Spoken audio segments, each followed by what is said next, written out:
Yo, what is up, guys? I am here with Bloom and Yo. Jamal, and we Yo. are going to be reviewing Maul Shadow Lord. Now, there's a lot to say about this show, right? So, first, we're going to go into non spoilers. So, we're going to be talking about our non spoilery thoughts, and then we'll move into the spoiler section afterwards. So, yeah. Um, who here wants to kick it off with a non-spoiler part? And like, what part do you guys want to like discuss first? I guess like just kind of like general vagueness. Like, are we talking the episodes or are we talking like just in general? I would say just in general. We'll get into like the episodes like later on afterwards, in the like spoiler section because we want to keep it like non-spoilery at first. Because I mean, like, Okay. what the show is 10 episodes, so maybe I'll start with like a general synopsis of the show. Like I'll talk about like, a Yeah. general concept, and then we can like maybe delve into it more, but non-spoilery. Yeah. No spoilers. No spoilers, guys. Don't Yep. worry. Mhm. But yeah, no. Maul Shadow Lord. The premise is Maul. He's on this planet. I think it's Janix, right? Janix. I think I'm right about that. Yeah. Yeah, Janix. Janix. And he is involved with the crime syndicate, the general like galaxy's crime, and like he's some people made him angry, some people made him real angry. So we're following that kind of journey of Maul being angry, which is the thing he does a lot actually. If you look at Star Wars in general, he does seem to be angry all the time. But we get this like beautifully animated show, which I think we want to discuss the animation first because I think it's like stellar. Bro. The Oh, yeah. animation. Animation. Oh my god. Bro. You and everything from like again the various scenes that they shown throughout the show, like you could tell that this show animation was given a lot of love. Yeah. And For sure. I 100%. again I enjoyed every moment of it throughout the 10 episodes. Mm-hmm. There's certain scenes like in the show where like you would show that to like anybody and without the like people in it, right? Just like the background or like, the scenery and stuff. You could easily show that to somebody and be like, this is a live action show. You believe me? And they would Yeah. believe you. I, Like easily. Like that's No, how good for the sure. animation is. Especially some of the later scenes, not getting into like the detail Mhm. of it specifically, but especially like later on. But I love like the backgrounds. In like the big shots of like the city, for example. Like I think it looks so beautiful. The way it's kind of like a little bit like I want to say like almost a bit of like washed out, maybe like almost kind of intentionally, and it looks so good. Cause it's not like Mhm. a washed out like in a bad way. I mean like it's kind of like it's intentional. Like when you look at the show, you see it. You're like, yeah, okay, that looks really good. I love the backgrounds of the show. I love them. They look actually like stunning. The actual character designs too, the way the characters look and the way they pop on screen, how fluid it is. That initial like Clone Wars style has evolved so much. Oh yeah. And Mhm. this might be like the peak of it. I'm not gonna lie. Maybe they find something else to make it even better, but I think this is like the near peak of it because it's actually beautiful. It's wild. I honestly, I don't know about you guys, but I was like beginning to kind of like dislike the Clone Wars style. I feel like I was almost like holding back a lot of like these shows. I felt like Uh-huh. like they like it's not bad. It's fine. Like I watched Clone Wars. I love Clone Wars. I love Rebels. But I feel like I was like, okay, this is like maybe a little bit outdated, but this show said, nah, sit down. We got this. We And to got remind this. you who they were. Yeah, exactly. They Mhm. locked in and it looks great because it's definitely you can definitely see it. Like there's like a lot of new elements thrown into this show, especially with how fluid like the actual lightsaber fights are. Like it's a big evolution. Like it is Oh big. yeah. I feel like they've consistently gotten better. Like especially from like the first two. I mean it's from 2008. You'd hope they get better. But especially from like that first 2008 movie, right? To now, and even to like the end of the Clone Wars, like season 7, like there was really like a big animation jump there. From the end of the Clone Wars, season 7 to this, it's like an even bigger jump. You're like, wow, this is like insane. It's just insane. Um, but I think it's like one of this show's like biggest highlights. I would say personally is like the animation and how just fluid it Animation is looks. gorgeous. It's 10 out of 10. a different level.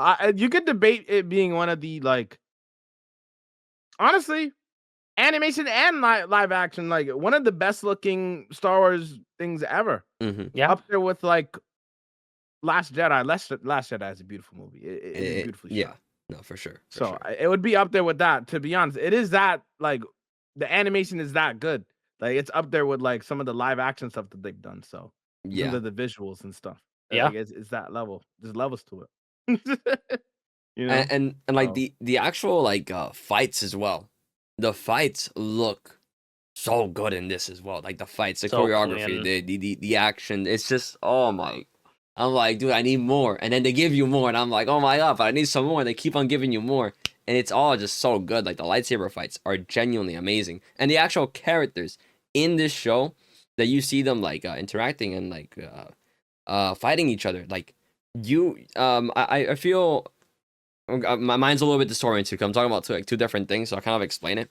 And like these type of shows, right? Especially one called the Maul Shadow Lord, the main focus is Maul. So when you introduce all these like new characters in, I think there's almost a risk where you kind of like they get overshadowed by Maul, or like you prefer Maul and you don't want to see like side characters in this show. yeah, This show I think does a Mhm. really good job introducing these side characters, and they feel like important, and you want to see them on screen. You want to see them alongside Maul, or like even sometimes it's like I want to focus on these guys a little bit more. Because like some Inquisitors show up, right? I'm like, I Yeah. like seeing these Inquisitors actually. I think it's kind of sick. I think it's kind of cool. I don't know if you guys kind of feel that, but in the Maul show, Mhm. I like seeing these other characters. I think they did a great job. I think a lot of shows can't do that. This show did that for me. I don't know how you guys kind of like felt about like the side characters or the characters outside of Maul, because I mean they're also main characters, I guess. But um, It how did you it guys feel being about the them? first season of the show, I Hmm. felt like they managed introducing new faces and old faces really well. Um, I feel like you get to know the main cast enough. Like they do enough to like, okay, this is this character, this is their purpose, and this is where we're going with it. Enjoy the ride. You know, they did a perfect job setting up everything. They the show is there's so much I want to talk about this show, but like The spoiler section is gonna they be, set I up feel everything like, a lot perfectly. more You know. like loaded with stuff to Hmm. talk about, especially in the spoiler section. Oh yeah. Do you want to kind Oh of yeah. like maybe just speed run through this, or like give like our thoughts or of anything else? The All right. only other thing that I want to comment on in the non-spoiler section, um, is for me the sound quality. For sure. Um, Yeah. there Mhm. is again, I'm not gonna go too much into it, but there is an episode that uh when I finished watching a certain episode, it was actually kind of early in.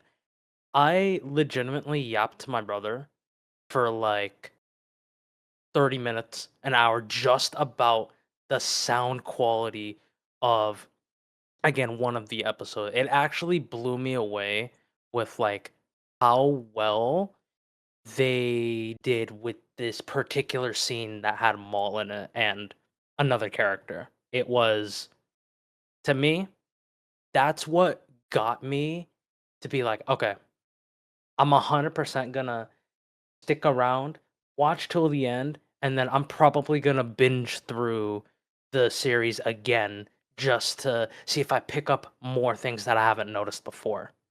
Hmm. Yeah, Right. no, I I 100% agree. agree.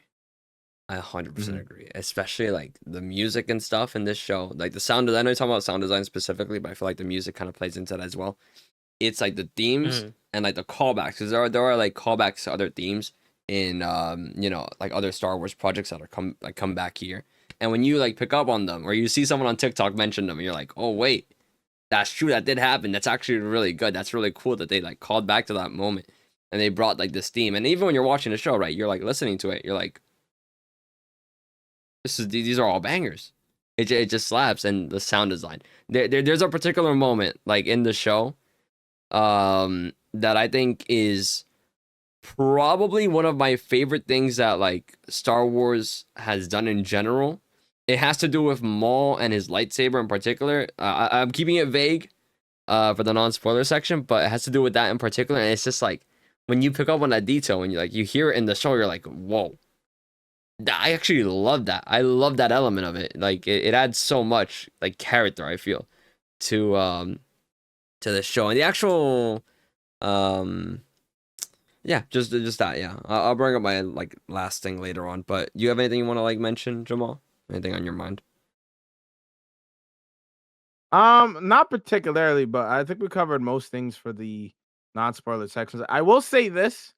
The one thing that I like a lot about the show as well, um, is as long as you have a general, it's like a semi-general knowledge of Star Wars, like you've seen like the main movies, you could watch this show. Like, you don't need to know Clone Wars, you don't need to know Rebels, you don't need to know like all the other like side shows and like getting deep into that. You don't need to know any of that. As long as you know like a little bit about Star Wars, you can watch this show and you're going to enjoy it. Yeah. And I think that is probably like the one of the biggest pluses for the show in general, you know. And that's what I was pointing to because uh I know I mentioned it to y'all, but I haven't mentioned it here, but um of me and my older brother, my brother is the Star Wars expert. Like I could ask him any questions related to Star Wars and he could tell me. I have a general knowledge about Star Wars. Like I've seen the movies. Well, the first 6 movies. I've seen a little bit of Clone Wars. I've seen a little bit of Rebels. Watching this TV show, watching this show has made me want to get back into Star Wars. I think that is a really important perspective to have, right?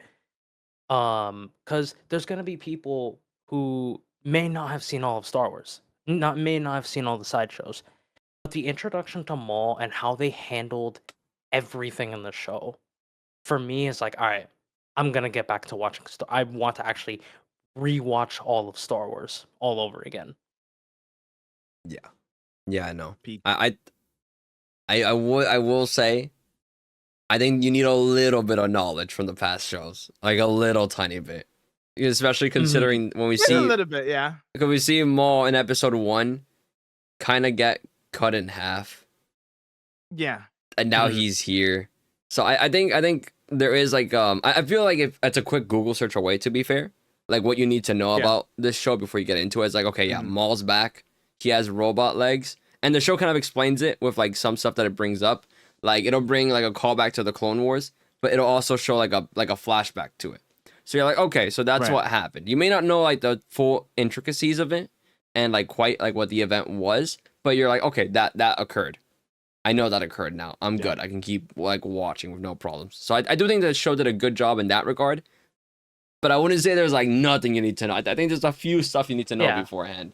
Yeah, I agree. Uh, That's fair. That's fair to bring up. but outside of just that in particular, like that part of Maul being back, um, this is like pretty standalone. It connects directly. Well, you know, presumably it'll connect directly to Solo.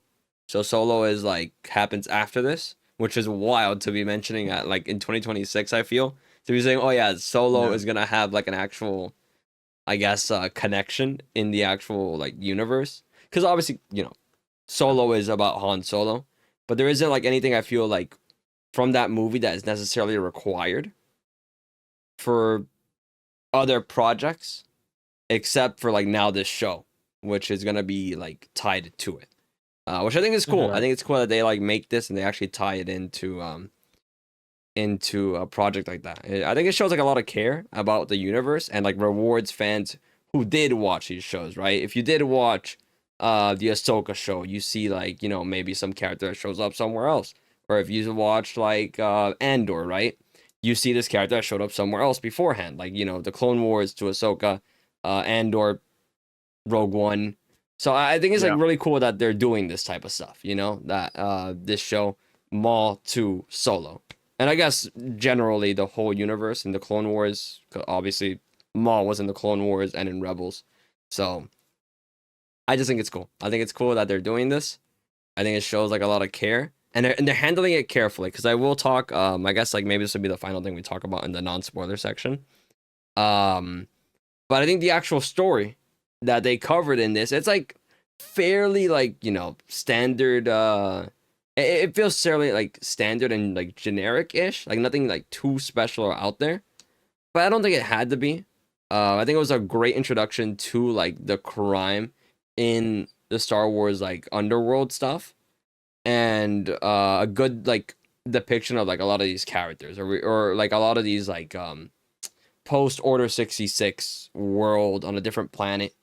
I think it's cool. I think it's like it's good. It's well done. It's well done. But nothing like really surprised me too much outside of like maybe one thing at the end. Like maybe a couple of things at the end where I'm like, oh, okay, that's didn't see that one coming. But yeah. Um Overall though, I think like this show is like fantastic. I would say do we get into the scores now? And then I'll say what I was gonna say. You guys want to get into it? Anything else you want to mention? Anything that you want to bring up before we get into it? Um, I mean, just to add to what you were saying with how Yeah. it connects with everything perfectly. Uh, just in general, Star Wars is just does such a good job of connecting like all the stories together. Like, I that's all I wanted to add to that. Just in general, they do an amazing job with that. Mm-hmm. Say what you will about like the inconsistencies about the quality of what they're doing, Yeah. but they do a pretty decent job for the most part. I mean, you can pick here and there about connecting everything together, which is part of the reason why I love Star Wars. So Yeah. yeah. No, for sure. For sure. For sure. All right. Anything else, Bloom, that you want to add before we move on? No, No. I'm All right. good. I think I covered I everything. think we go into our scores now for the season. What we thought overall. Okay. You guys think about this? You guys have like your numbers in mind for you're gonna give this score out of 10? Okay, so for the first season, before I talk about my score, I just want to mention something I thought was interesting. Mm-hmm. So me personally, um, I don't like Rotten Tomatoes. I don't like Rotten Tomatoes, but I thought this is interesting to mention because we're talking about scores. Ro- the Maul Show is the highest rated Star Wars show of all time on Rotten Tomatoes. Higher than Andor, higher than Clone Wars. Out of any Star Wars, again, it's just one season, right? It could go down, it can go up as time goes on. But the critic score is it's the highest it's ever been given. So that being said, that goes to show you like, Yeah. No, just okay, how good it the is. fans Yeah. love it, the critics love it. It's peak. You know what I mean? I'm looking at it now. I'm surprised that the audience score is actually lower. The critic Audience score score. is 98% and the audience score is 92%. I'm a little bit Oh, surprised wow. by that. Okay. Again, I'm not a big fan of Rotten Tomatoes in general. They Mhm. are like you could see two movies the same quality and there could be some outside nonsense that's going on, and then like you look at like two movies that are the same quality and they would talk about one movie like, "Oh, this is terrible." 40%. And then the other movie like, "Oh, this is amazing." Even though they're the same quality movie. I'm like, they're just so inconsistent. Yeah, no, The I do critics agree. and stuff. Sometimes it does feel like I think for some movies I kind of get where critics come from. At least like me personally, whenever I see like, Yeah. oh, this movie got a 30%, I look at it, I'm like, I see where you're coming from. Maybe I wouldn't give a 30%, like so low, but I see like the criticisms, right? Or where an audience is like a little bit too high. I'm like, I get it. It's a fun movie, but I don't know if I could go that high. But that's like generally like my Right. relationship with Rotten Tomatoes. Rotten Tomatoes. I feel like I'm always kind of like in the between score. Yeah. This one's weird though. I feel like I'd expected this one to have a higher audience score. So I'm a little bit surprised by that the critics are higher. But Mm-hmm. yeah. Hmm. Mm-hmm. Here's So one. for like our actual individual ratings now, right? Yeah. You want me to go first, or you guys want to go first? You can go first. I can go Let me hear first. you guys out. All right. Yeah. I think I'm somewhere in between a 9 and a 10. I don't want to give it a 10, but it's really close to 1. I would say it's really close. There's just a few things that like kind of bother me about it. But like nothing insane, nothing wild, just like little tiny stuff. But this show is like near Mhm. perfect. Like it is near perfect, as nearish to perfect as like can be. I would give it a 9.5 TBH. I don't do 0.5s, so I'm just gonna go with the 9 out of 10. But Yeah. it's like right there for me. It's like right there. There's just a few parts where I wish the plot was a little bit more, like the story was a little bit more fleshed out with the crime stuff. I don't think we got enough of that. Yeah. I think it was kind of Yeah. like glossed over a little bit too much. Which I Yeah. get why though. Like I'm fine with the story we got. Like I'm fine with it. But I think that could have been delved into more, explored a little bit more. So that's why it's a 9 out of 10 for me. But everything else about this show, like I'm telling you, it's just pristine. The writing, the actual voice acting, the emotion on the characters' faces when they're animated characters. You can see it, you can feel it. It's so good. It's so good. It's everything. I'm hating. I'm giving it a 10 out of 10. I don't care. I'm giving it a 10. I'll give it a 10. I don't care. I'm saying it in my mind. I'm like, nah. I'm not hating. I'm just gonna give it a 10. I'm just gonna give it a 10. It's fantastic. It's like near perfect. Yeah, yeah. Good take. What did you think, Bloom? Honestly, I would probably give it a 9 out of 10. I think the reason for me that I think I would give it a point off, um, again, as I mentioned, there's parts about this show. There are certain characters that I had no clue about when, approaching the show for the first time. So when when watching it, there's two characters, for instance, that I was absolutely clueless about who they were, to the point where it's like I had to ask my brother like who these two characters were, and without his help, I think I would just be absolutely lost in Okay. knowing about these characters, like their purpose, in the actual show itself. The Inquisitors. So just yeah, the Okay. Inquisitors. Okay. I had no clue who they were. Gotcha. Right. So because of that, um, because of that, I would probably give it a 9. I mean, I probably would want to watch the entire show again, just now that I kind of have a little bit of this understanding, right? Kind of rewatch the show, rewatch some of the scenes and stuff like that. And like maybe from there with better knowledge about again some of these characters like the Inquisitors and the other characters and stuff like that. I think with a little more knowledge, I think it would allow me to appreciate the show even more. Yeah. So yeah, Yeah. just for that, I'll give it a 9. I But will I loved say, everything else about it. I will add on that it's ironic you're asking about these Inquisitors or the Inquisitors in general, because these are probably Yeah. the two Inquisitors we know the least about. Like these are probably the most Oh. mysterious ones in the actual Oh, yeah. like Inquisitorious group. Oh, really? Yeah. Yeah. Yeah. Oh, okay. Mm-hmm. But yeah, Time for my rating. it's time for yours. Time for yours, Jamal. Okay. So I want to preface this first before I say anything else. Mm-hmm. For those who know how I do ratings, I don't give anything a 10. Okay. I refuse to give anything a 10. I don't think anything is truly perfect. Even like okay, I'm not gonna get into it, but like I don't think anything's truly perfect. There's always something that you could do to make something better, I feel like, Yeah. No, I agree with that. And then again, like personal preference, right? So it's like you might think that is perfect, but then somebody else might not. So Yeah. anyways, from the show, there's just man, it's the best way to put it as a big Star Wars fan, this is what Star Wars is. This was what this show is, bro.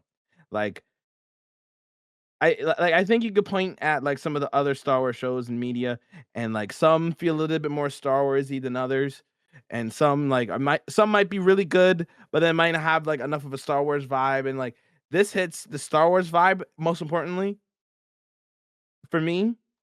But it's also just undisputedly peak. It's you can't debate that it's not peak. Like from start to finish, you're locked in. You could binge the show and just be in love with it. So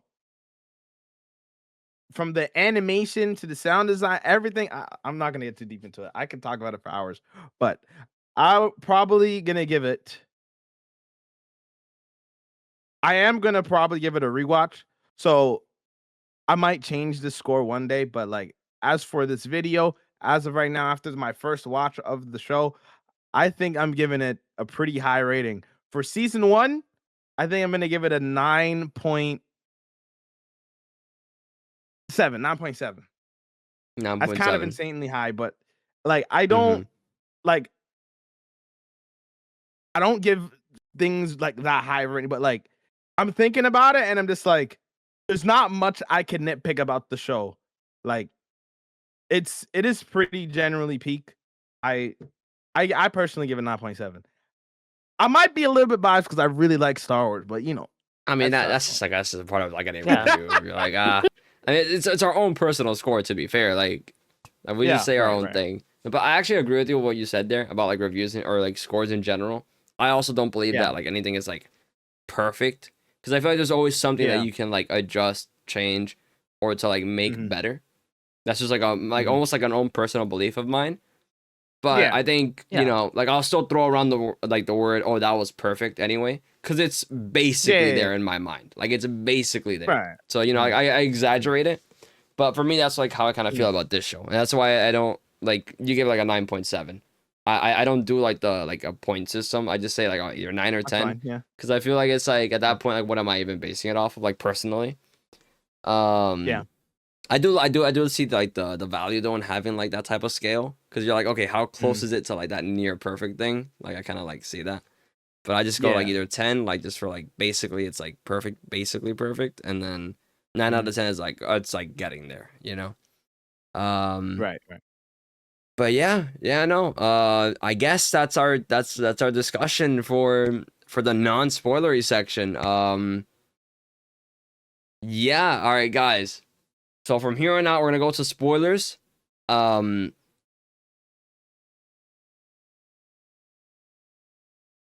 That there's was Flash that on me. was There's Flash in the episode 3, the DS version of Revenge of the Sith. But yeah. Thank you all for watching. If you're just watching the non-spoiler section, if you're gonna stick around, stick around, I guess. But thank you all for watching. Jamal, wrong direction. I keep on forgetting I'm flipped. Bloom and Jamal over here. Their links will be down below in the description. So if you guys want to go check them out, and you should, they're gonna be down there. And hit that like button and subscribe. Yeah, all right. We got all that stuff out of the way. Thank you all for watching. Peace out. All right, they're gone now, guys. They're gone now. The non-spoiler people All are right, gone. they're gone. Oh, thank God they're gone. Nah, they're gone. All right, real quick. I will restart the recording real quick because I need to not fix something, but I need to look at something. So Yeah. Okay. for you guys watching, Yeah. it'll be like 1 second. Yo, what is up, guys? Welcome to the spoilers section. Let's go. Let's go. So how this is gonna work? How we're gonna do this is we're gonna do a quick recap of every episode. So we're gonna go episode by episode.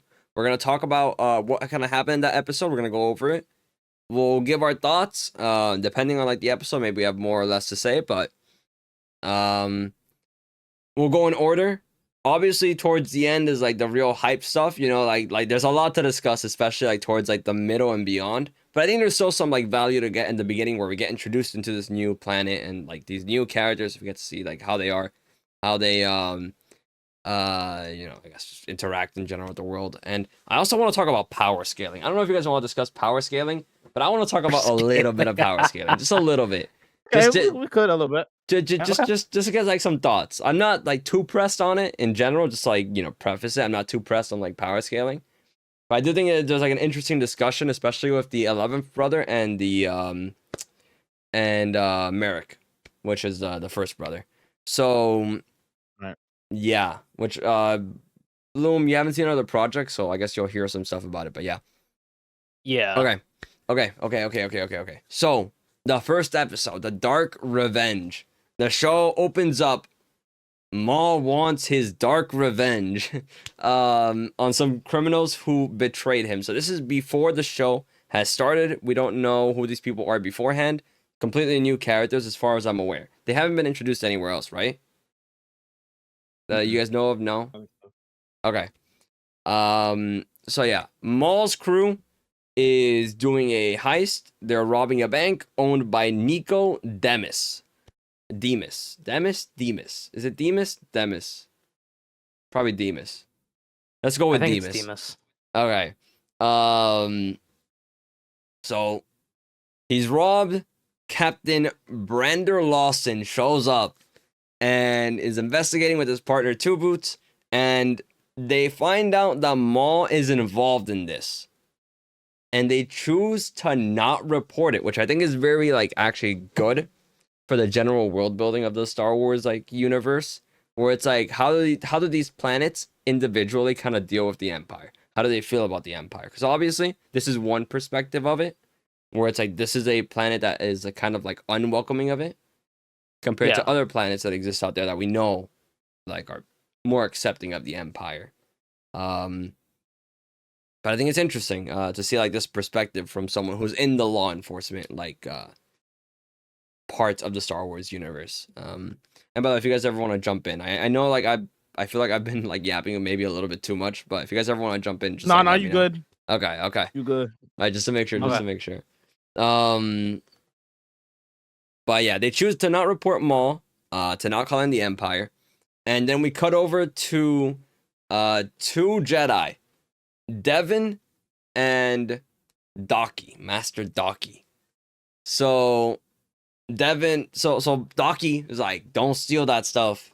Devin's like, let me take You're a fruit. hungry though. Let me take a fruit.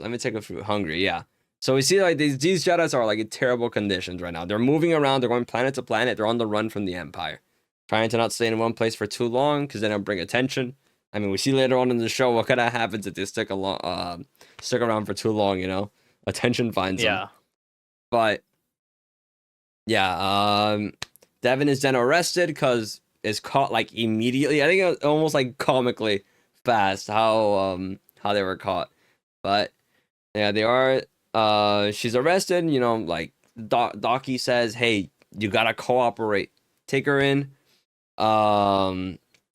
Lawson tries to, you know, like get some information out of her. Can't find anything, but you know, it is what it is. It is what it is. He's like, but at the same time, something else is happening in the world where two rival crime bosses are meeting.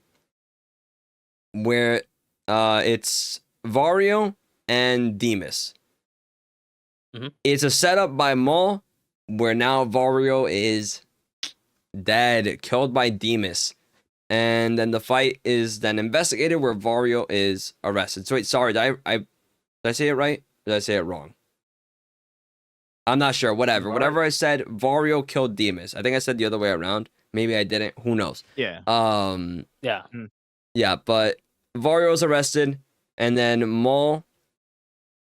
No. Yeah. No. Wait. Yeah. No. I'm trolling.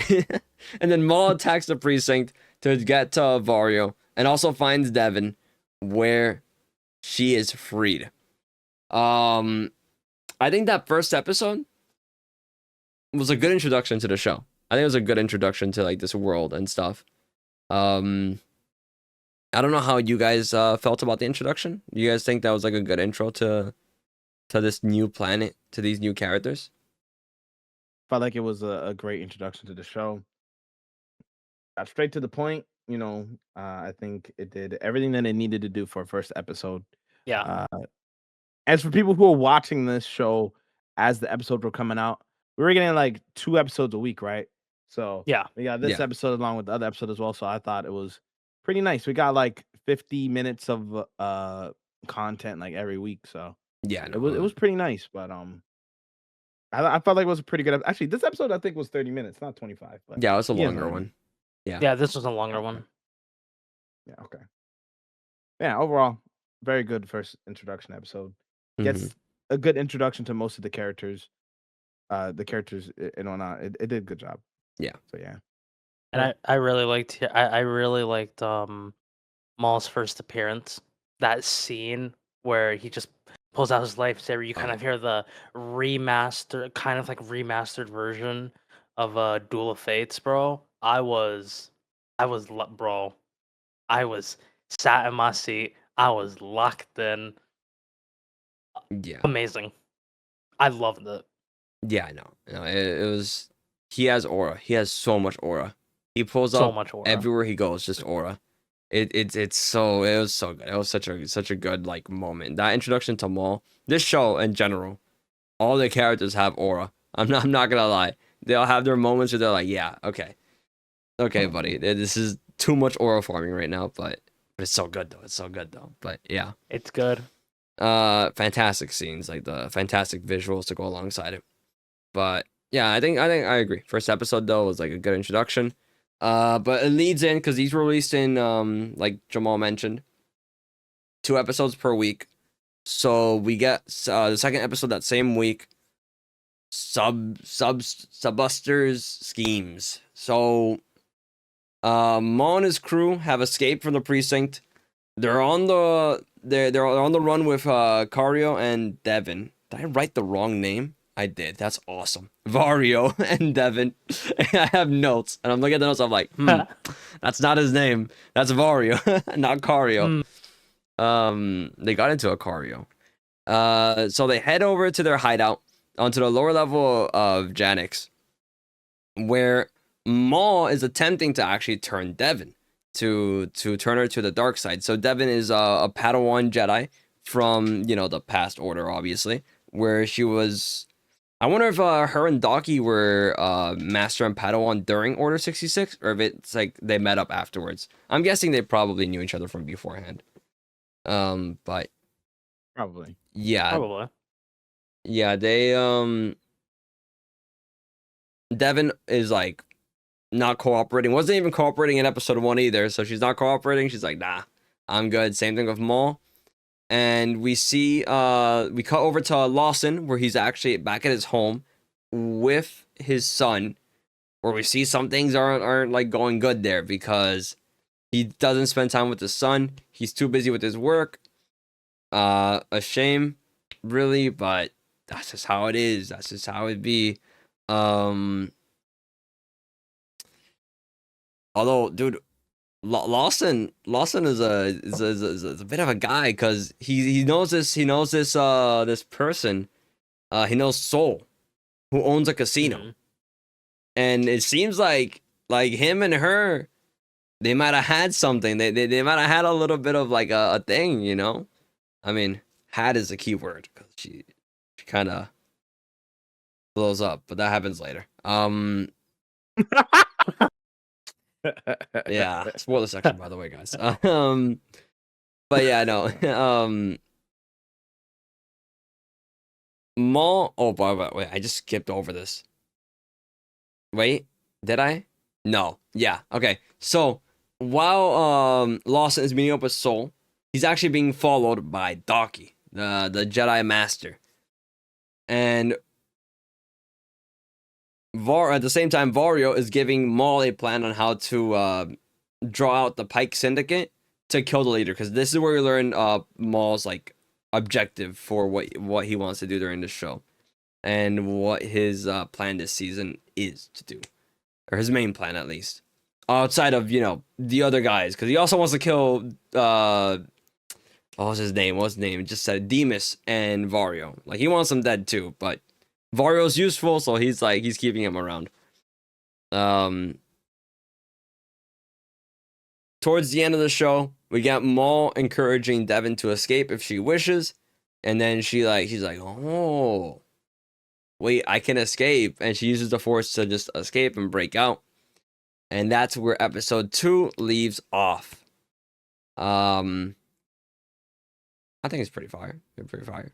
Like pretty good episode. Nothing like too insane, I feel, happened that episode. If I'm like remembering correctly. It was a good chase scene, I feel. The chase scene I think was good, if I'm remembering it correctly. Yeah. I think I am, yeah. Of them like escaping, the way that the amount of aura that you have to have. Sorry, I feel like I'm talking the least like professional, critical way possible. Just like the hype and aura moments were here, but say it how it is. Yeah. The way that Maul pulls up to the precinct just to break people out, like but he runs the place. It was so tough. It was so tough. It was so good. It was so good. And in this episode in particular, we got to see a lot of those like shots of the city. I feel like this is where like I first noticed them a lot. It was when like we're at the precinct, we get to see a shot of the place first. It's just so good. It's just so good. I think it was just phenomenal. And I like Two Boots, like the droid itself. I didn't mention it in the last one, for the last episode, but Shout out Two Boots. Shout I, out to I like Boots. Two He's Boots. I good. like seeing like Two Boots also being like, I gotta call in the Empire, but then being like, but actually like listening. I'm surprised that like Two Boots didn't do it earlier. TBH. I thought it would happen earlier that he would call in the Empire, but no. He's kind of loyal. He's like, no, okay, I'll wait. I'll wait a little bit. I got you. Given Lawson a chance to see if he could actually like capture Maul rather Yeah. than following his original protocol and calling the Empire right away. Mm-hmm. And in a way that acts as I like, think that. yeah, you can go. Oh, go You ahead. can go. No, you go. I've talked it off. All right. So I think what I like about this episode is like you have to remember this is so like as the episodes are releasing, they know what they're doing, right? Putting her in the what was it? What was it that she was in? They put in like a spaceship pod or something, It's like and a then they said try to escape. maybe it's like Yeah. an escape pod thing. Yeah, I could see it being that. I'm not sure. It had like a lock on it. I think it was just. I don't even know. Yeah, I don't know what they were. Cylindrical but like pods. yeah, seeing her in that and Maul's just bro, especially in the early episodes, bro. Kind of like you were saying, bro. Maul was this ore farmer, bro. He Like is. they knew what they were doing, bro. There were so many scenes where you just like, bro, cinema. I can't speak. The cinematography, bro. Like this, the amount of times where I'm just sitting there, I'm just like, okay, all right, that's fire. Okay, I see what you did there. Um, but I was on the edge of my seat. I was like, okay, this is cool. And then they cut off the episode, the classic like little cliffhanger. I liked it. I love it. It gets you up for the next episode. Makes you want to watch the next episode. This is even from not coming from like a like a week to week basis kind of thing. I could see if I was binging that, and Bloom, maybe you could talk about it a little bit after because you actually got to binge it basically, right? Yeah, so I the binged it way as I well. did it, I watched Oh, okay. I watched 5 episodes one day, and then 5 episodes another day. Yeah, so that's like pretty peak. So like, I imagine that at the end of that episode, you were like, "Oh my god, I need to know. Let me watch another episode right now." Like that's Yeah, probably how it was for you, right? yeah. Yeah, one And of that's those. see, for me, the reason why I prefer to binge like a show rather I enjoy than binging too. Yeah.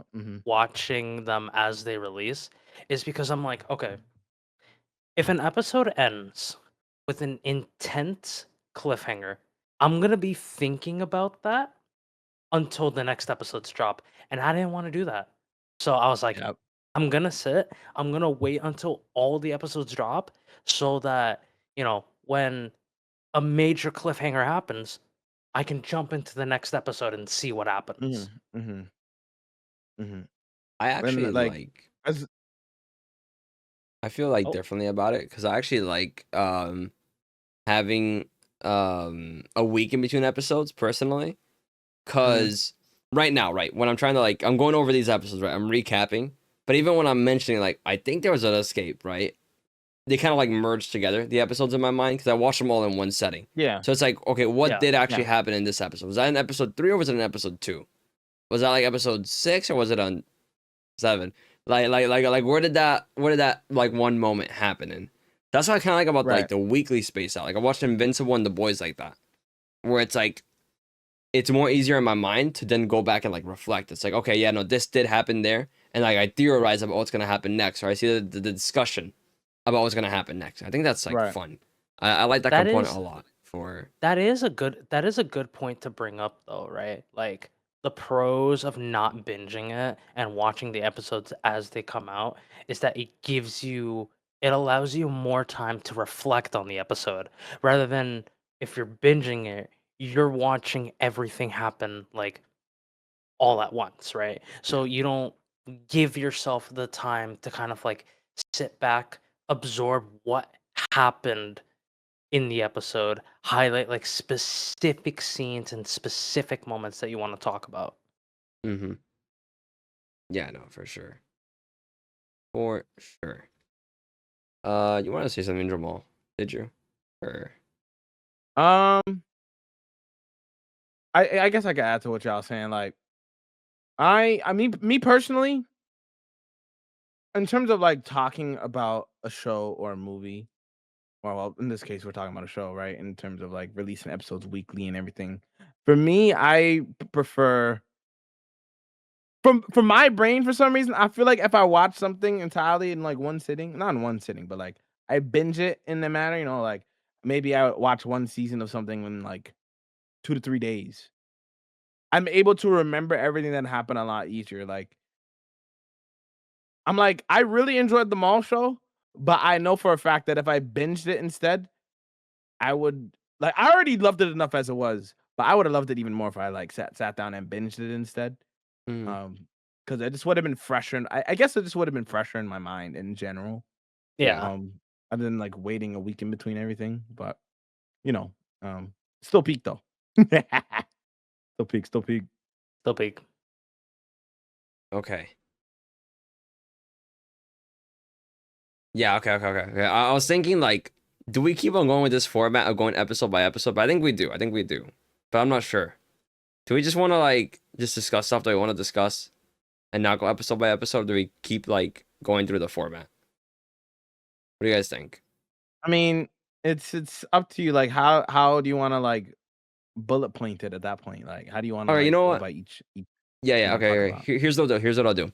Or maybe it's like a compromise. I think I'll go through like like episode 3 is coming up, right? I'll see if there's anything like interesting here from like the little like the notes we took. Um, and then I'll be like, okay, well, I'm gonna point out like this moment. I think I'll do that, and then we'll talk about like the highlights from that episode that we can remember. Because I think like our memory is definitely more fresh for like the newest stuff that happens. So I think it's Mhm. almost like maybe we want to like speed up to get to that point, perhaps. That's what I'm thinking. But well, Yeah. we'll see. There is some interesting stuff that happens, like especially now where it starts escalating more. So yeah. Episode 3. Whispers in the Unknown. So yeah, Maul's plan is coming together. Devin has escaped at this point, but she hasn't really escaped actually. She is fighting Maul. And I love this scene of Maul. It's like immediately, like I'm like, oh, should we go episode by episode? Immediately, there's already a moment where I'm like, oh no, we need to discuss this. Actually, this moment's actually like pretty big. Where we see Maul as like this like wise person. Because in like future shows, I guess I'll kind of like tell it to you, Bloom, especially because you haven't seen like much of the other stuff. Maul always Yeah. comes off as like, oh, he's wise, but also he's kind of insane. So I like seeing like this sort of, because in the show I think we do see Maul like start to slip more and more into like that insanity. I like seeing like this version of him where he's like trying to manipulate Devin to coming to the dark side, to like embracing that like dark side. And we see someone like that wiser Maul of like using these like dark side tricks and kind of like, slipping in some like stuff, and there's some information where it's like you see some truths where it's like, yeah, look where being a Jedi got you. Look where you are right now in the galaxy. No one appreciates you. They want to kill you. But it's also like this isn't the way either. Like the dark side is not, that's not it.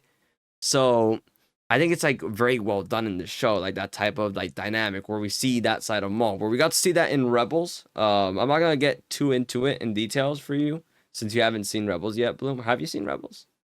Yeah, I've seen a little bit of Rebels, but my memory of it is not well enough where I can recall like specific moments. Got you. Okay. But like there are moments where we see that like that wiser Maul come out, or even in the Clone Wars with his brother and stuff like that. And his like rise against Palpatine, where we see like these moments of like where Maul does have this knowledge. He is a good duelist. He does have like these skills, but there's always like that one thing. Maul is like a permanently like just handicapped character. I feel there's always Oh yeah. there's always Mhm. something that's just he has an Achilles heel all the time. It's either his mental or in this like same episode, I think is it this one where he gets like his leg injured? No, it's the next one. But we like Maul always has like something that's holding him back. His own mental, his own ego, his arrogance, his hate for Kenobi blinding him, whatever it may be. It's always something. And so I like that at the beginning of the show, we get to see Maul at almost this like peak of getting revenge, but not being too arrogant or over the top where the plans are actually like succeeding. His plans are going through the way he wants them to. And it's ironic because Devin is the one thing that's actually holding him back here. Because he wants her and he needs her to, train to like fight back. But at the same time, she's like being like a huge risk to all of them, and Maul like being so obsessed with trying to get her in particular. Because he's holding the whole crew up on this planet where they need to leave. They need to go. There's a time limit on it. And the time limit hasn't started yet. The timer isn't there yet. They still have a little bit of time. But later in the episodes, we see, okay, yeah, he ran out of time to leave the planet. Now he has to find some like new way to get off. And it's risky. And we see the consequences for his crew. But yeah. By the way, This episode. Mhm. Go ahead. No, I was gonna say like if like because I noticed myself like talking a lot, so I'll say like you guys can just jump in whenever, just like just be Yeah. like, hey, or whatever. Of course. Just want to make sure. Not that you have to. With this episode, right? Of course. Uh, With this episode, this more. I just want to talk about more about like the show and its visuals. This how beautifully the show was animated, and using that to its advantage perfectly to set a tone. I'm gonna send this to you guys real quick. I took a screenshot of the show. I knew it was this episode.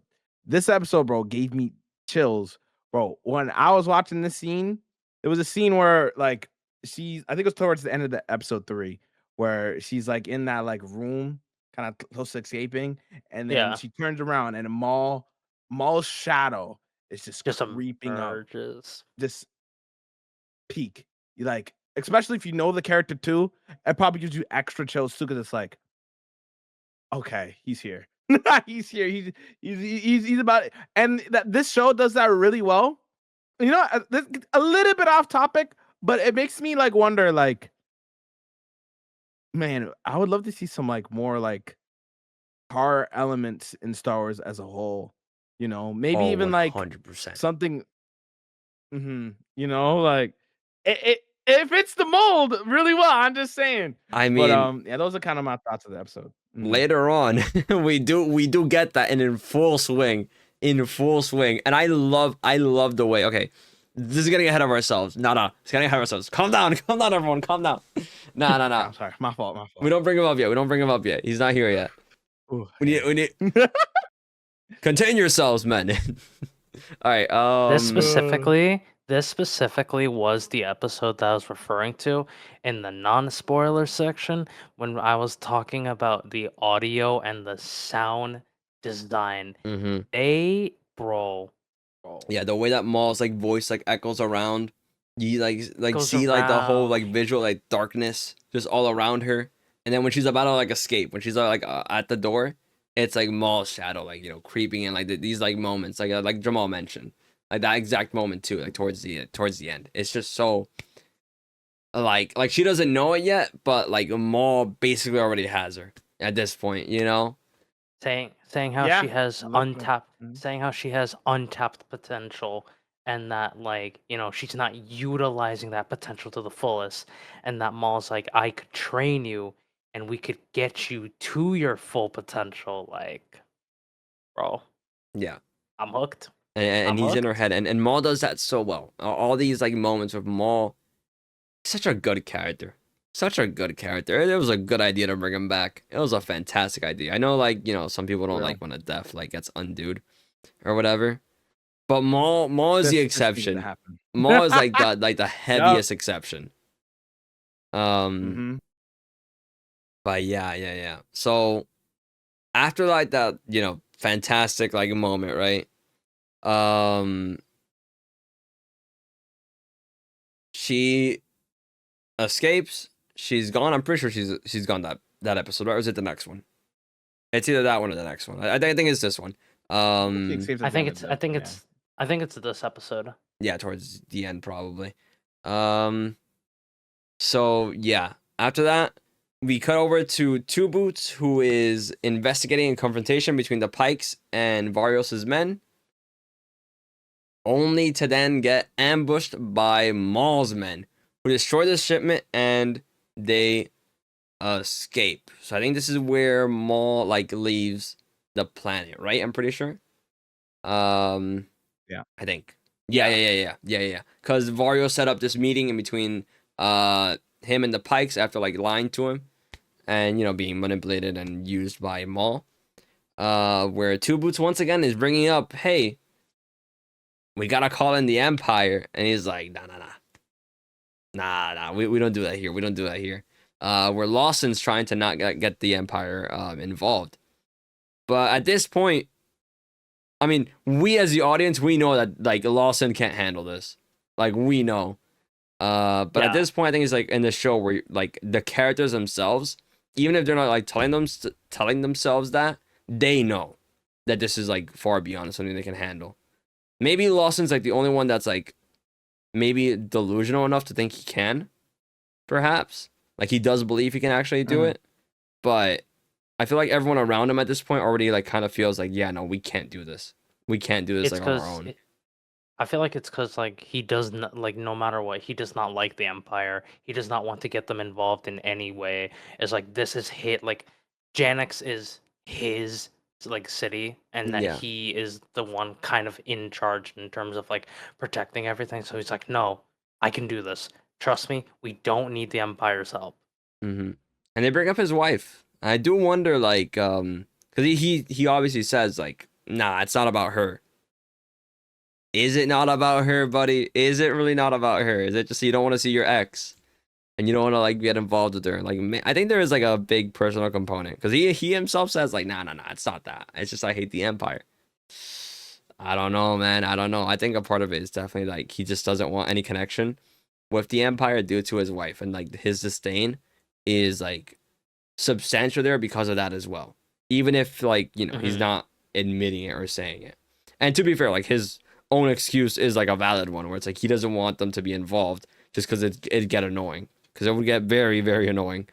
The amount of control that the Empire like takes. And I like that we see that in this show. Just how much the Empire like takes over in even like because to be fair, this is like a big situation when you have like former Sith Lord there. But you see how the Empire kind of like crawls in, invades everyone's privacy, questioning everyone on the street. They're on the trains. They're on like everywhere. We see this more in episode 4, but episode 5 when the Empire shows up. Yeah. But like we see it later on. But yeah. I guess that's really it for this episode. At this point, they're leaving the planet to go instill Maul's plan, where they have done like this fake or they're setting up this fake thing where they're gonna be like, oh, Maul's a prisoner secretly, but really not actually. But that's in episode 4. So you guys ready to move on to episode 4? You guys good? Yep. Yeah. All right. Episode 4: Pride and Vengeance. So Vario is bringing Maul up to the meeting with Krim. He's like, yo, they're on Obadiah. That's apparently the name of the planet, Obadiah. Hope I'm saying that right. That's the villain from Iron Man? Or is it something else? Something similar. Might be. I'm not sure. I don't remember the name of the villain. It's from similar Iron to Man. that. I'm not sure if it's the exact phrasing, but Yeah. Anyway, they're meeting up there. Vario's like, hey, what's up, buddy? Hey, I got Maul here. You know Maul? And he's like, oh, Maul, let me have a look at him. That's not Maul. And then Mr. Oro Farmer comes down from the ship, kind of kills everyone. Kind of just like finishes off the job. The second in command, he's pooping his pants. Maul's like, you're the new leader, but remember, I'm the real leader, actually. So instills him who's going to be loyal. At this point, the job is done. we cut over to Janix again, where we see Devin has reunited with Docky and has convinced him to take action against Maul and to help Lawson, who is currently like way over his head, try to like beat him and stop him. And so Docky, already making a connection with Lawson beforehand, having made having been like following him, sends a location of Maul's hideout since Devin would know. And Lawson takes a squad out to raid it. You know, like a lot of people coming out. Maul says, "Listen, I like you. You seem reasonable. You seem chill. You don't like the Empire. I don't like the Empire. Just let me do my thing." He's like, "Nah, can't do that." And they get into a fight. And actually, like, I like that moment. I like these like slow moments in these like episodes of these shows in general, where we get to see like these characters just kind of like talk and interact, and how they kind of like handle a situation like this, and the amount of prep that even like Maul has, where his like spy droid has already like, you know, gained information about this raid coming in. Like they already know. They're already 2 steps ahead, and we see like that there's levels to this. That Lawson really isn't prepared for this type of stuff. Without Docky and Devin, he'd be cooked. It'd just be over. 100%. And it also shows like we know this in Star Wars, obviously, like we know this.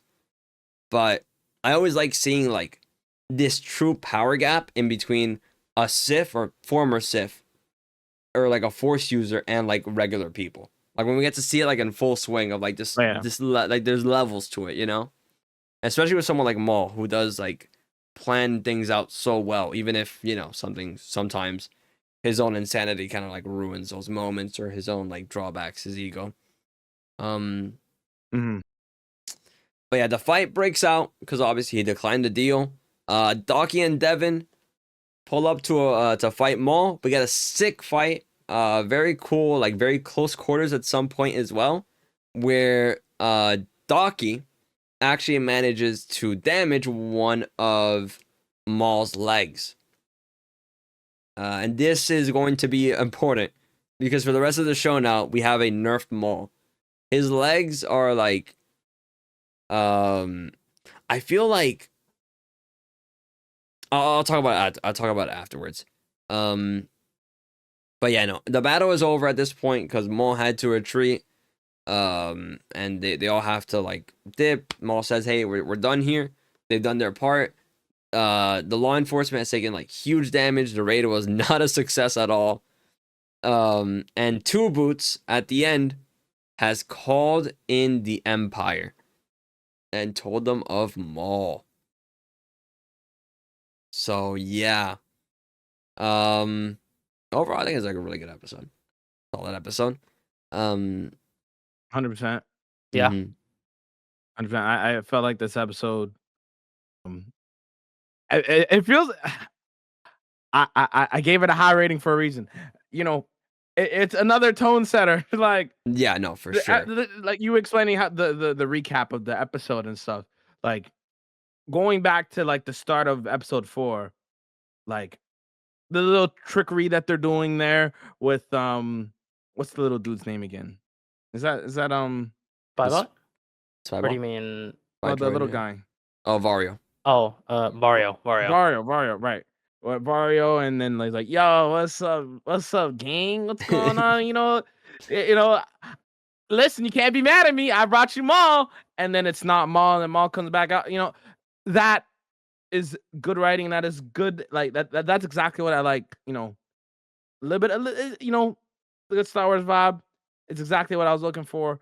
You know, and then just him just locking in, and then as the episode goes on, you're seeing everything that's going on, and then the second fight with everybody and damaging, like it just sets the tone, and then it gets you like everything that they do just intrigues you a little bit more. It's like, okay, Darth Maul is damaged now. Okay, how's that going to affect them for the rest of the show? And you see it play out in the rest of the episodes, which I love.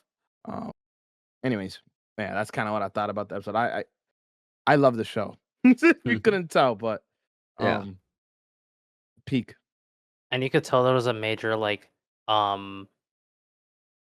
shift in tone once Lawson realized that the Empire was called, and now that how is Lawson and the rest of the crew in the station gonna have to deal with the Empire taking over this case? Like at this point, it's no longer a issue within the city. Now you got the big guns involved as well, Yeah. and you know like you start to think to yourself, like as you're watching, like as you hear that moment, what's gonna happen throughout the entire city, like it's gonna be much more strict, it's gonna be, you know, like more difficult for Doxy, Devon, and the others to kind of like navigate themselves. Because again, around this time, Order 66, they still got to be careful, because they don't want to end up being captured or potentially killed by the Empire. Yeah. Right. Yeah. A part of this I do like, and this is I think more towards I guess like somewhat of an element of Andor, right? A big part of Andor, and this seems random, but there's a reason why I'm bringing it up, is the ego of the Empire, right? The ego of these people in power to think they can do whatever they want, right? And I think the way that Andor does it is like beautiful. It's like awesome. It's amazing. It's incredible. It's like truly incredible. This show, I feel, kind of like reinforces it in a different like way with the underworld with the Pikes, where they think they just have Maul. They know how dangerous Maul is. But they're like, oh, he's captured, we're good. And they just like go with it. I think it's just this thing of like this ego where like something's like right in front of them, something so dangerous that they just ignore it. They don't even see it. They don't even see like the proper steps. Or they're like, I want to look at this guy eye to eye. It's that ego.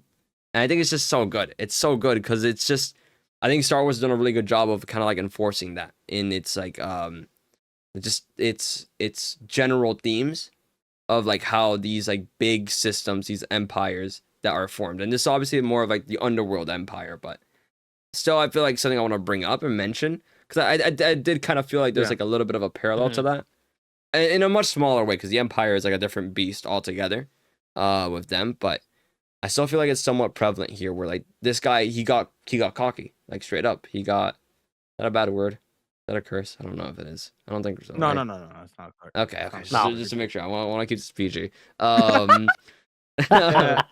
But like he's like overconfident and just doing this, and I like that. I like that because clearly someone's been in power for a while too. So, yeah.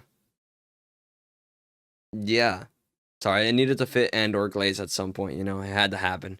But then we Reasonable. go. I know you love that show. I do love that show. I do love that show. I'd say. I'll talk about it later. I'll talk about it later. Episode 5, and that was episode 4 too. Episode 4. That means you had a week to wait after this, after the Empire being called in, having to wait for like the results of what that would entail. Oh, yeah. But episode 5, Yeah. Inquisition. Ooh, the Imperial forces have shown up. They're here to occupy and take over like Janix and to take over the investigation into Maul and the operation in finding Maul. So we get Lieutenant Blake. Hate this guy. Hate this guy. Real. I don't like him. Not someone you're inviting to the function. Like I actually just not cool. And we also get the Inquisitors though, or Inquisitor, sorry, being Merrick, and he's actually pretty chill. I like Merrick a lot. Merrick is an aura farmer. I love Merrick. Or Merrick. Is it Merrick or man? Whatever. Merrick is fine. But we get their introduction. We get to see like their presence too. We get to see how these people. And you kind of like mentioned it earlier, Bloom. Where like you get to see how these guys kind of react to the Empire being here now, and how they kind of respond to it, and what does like that Imperial takeover look like in a city that was like chill beforehand, and now there's like Jedi in it, and there's like Sith in it, or like former Sith in it. Like, how do they react? And we get to see that here. I think it's really cool. And we get to see how the Inquisitors kind of move. Because the thing about Inquisitors is that they're all kind of frauds, unfortunately. I think it's more about their matchups. Yeah. To be fair, they are fighting some of like the strongest people in the verse most of the time, or like people with exceptional talent. Because I'll bring this up. I wasn't gonna bring it up later, but I'll bring it up now, I guess, after like I'm done discussing like this episode. But yeah, Maul is still like looking to convince Devin to join. At this point, the Empire is here. His crew's trying to say like, hey, maybe we should leave. Maybe we should like skedaddle out of here, you know, with haste. But Maul is still on about this this Devin thing to become his apprentice.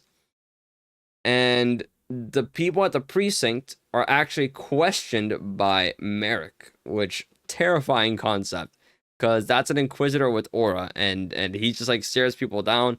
Who knows what he did? But the former chief, I don't know what her name is, but she was quote unquote fired by Merrick, the one that was in charge of Lawson.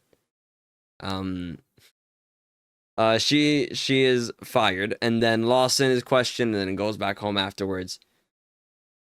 And what he sees when he comes home is that Docky and Devin are there, and he's getting rage baited.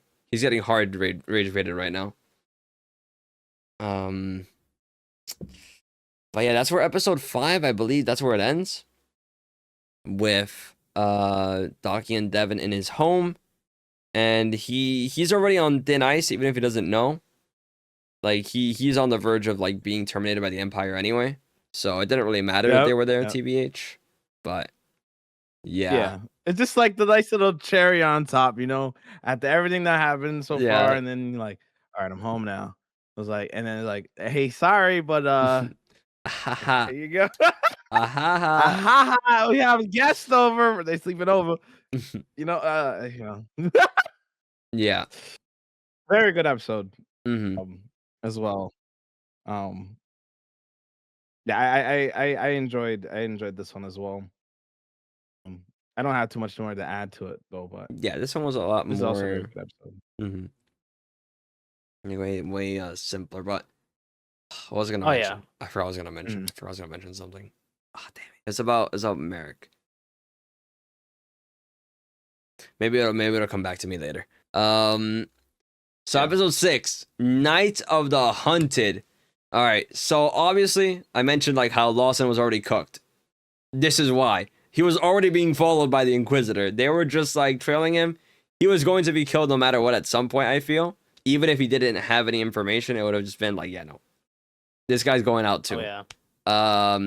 But yeah, no, Merrick pulls up and Merrick's like, oh, some Jedi, yo, and they have like a battle. And it's a very cool battle as they try to like escape and go to the roof of the building, and they manage to steal a gunship as they escape and run through the city, which is a very sick chase sequence. I like Devin as a character at this point. I think especially like she's kind of grown on me a lot more. I just kind of like her. She's like silly, she's quirky. She's just doing those like casual stuff, like stealing a gunship, you know, just piloting around, kind of crashing into stuff. And you also see like this like Jedi buff where they can just do whatever they want. Like she can just fly that like way better than like anyone else around her, like the other pilots. So it's like it's cool to see. It's cool to see, but yeah, the eventually though they are shot down, and Lawson is like, okay, let's go meet up with my purple girlfriend, Soul. And try to get her help. They pull up to the casino. They're not there to gamble, and neither is the Empire, because the Empire also pulls up. And so at this point, the plan falls apart. They just have to escape the casino now. Soul goes out to meet the Empire personally. We don't see her anymore. We don't know where she is at this point. But the group is split up. Lawson and Docky are together. Devin and Riley run off, and they go to the train platform, where they are chased by Merrick. And we get a fight between Devin and Merrick. It's not going too well for Devin, like for a moment, and then Maul shows up, and they put in the work. They work together, to then separate themselves from Merrick. They cut the train line. They escape. Merrick is there in the middle of the train lines. Probably has to walk a good amount of distance. Probably aura farming the entire way through it, though, to be fair. Even if the camera's not on it, I'm sure he's, like, walking tough. But, yeah. Yeah. I think that's it. Oh, yeah. And then Merrick, at the end of the episode, contacts someone saying, yeah, we got Maul and the Jedi are here. We don't know who that is. It could be anyone who he's contacting. Could be anyone. But Right. Yeah. yeah, so that's episode 6 at that point. That's episode 6. Episode 6 continues on showing how Maul, like, if we're talking about Maul here for a second, like, Yeah. showing how Maul is able to, you see it more and more happen throughout the show, but like he is very good at capitalizing on opportunities mentally, I guess, is Yeah. the best way to go. He sees the scenarios that are going around and is like, okay, you see what's going on here. We have to work together. Mhm. It doesn't matter what you think of me. I'm telling you, we have a common enemy. We got to work together now. Like, We don't have a choice. he has a really good habit of doing that. Really quick on his feet. Or sorry, quick on his non-existent legs, and being able to like be like, okay, this is my opportunity to manipulate the situation and get what I want out of it. And he does that throughout the entire show, and I love that they execute it perfectly. Yeah. That's what I got to say about that episode. 100%. It does a really good job in that episode of just like there's the big opportunity. They've been trying to convince Devin. Devin's not listening. He's like, I'm a Jedi. I'm a Jedi. No. Why would I work with you, bro? You're evil, bro. We're Sith, bro.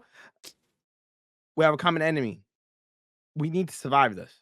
And Yeah. This is bigger than what you think of me. and we see them working together in this duel to fight that enemy. And we see like immediate like Devin is seeing like these results too of like, okay, yeah, we can do it. Like we can do it. At this point, Devin's like convinced, like, oh, okay, if we work together, like this stuff is actually possible to do. She's still like obviously like oh no, I can't trust Maul. But like that's it. At this point, Maul's already in her head. He was in her head rent free from like episode 3. But now it's like, Oh yeah. okay, Oh, yeah. he's Oh, yeah. playing Monopoly, his whole house is set up in there now. Oh yeah. But yeah, no, I love Merrick. He's so cool. He's got aura. But I think I want to bring it up. I can't bring it up yet. It comes later. I want to talk about the power scaling, but I need to wait for certain characters to show up before I talk about it. So it's Absolutely. just briefly. Yeah. But yeah, no, episode 6 pretty good. I liked it. I liked the episode so far. I mean, every episode I just like. So, episode 7. We're good. Yeah, we're good. Alright. We can Alright. go to episode 7 now. Call to Oblivion. Maul leads Devin and Riley to his hideout. Also, in case I didn't mention it, Riley is Lawson's son. Just to be clear. Yeah. I don't know if I like made that connection earlier or said that earlier, but yeah. Maul leads Devin and Riley to his hideout.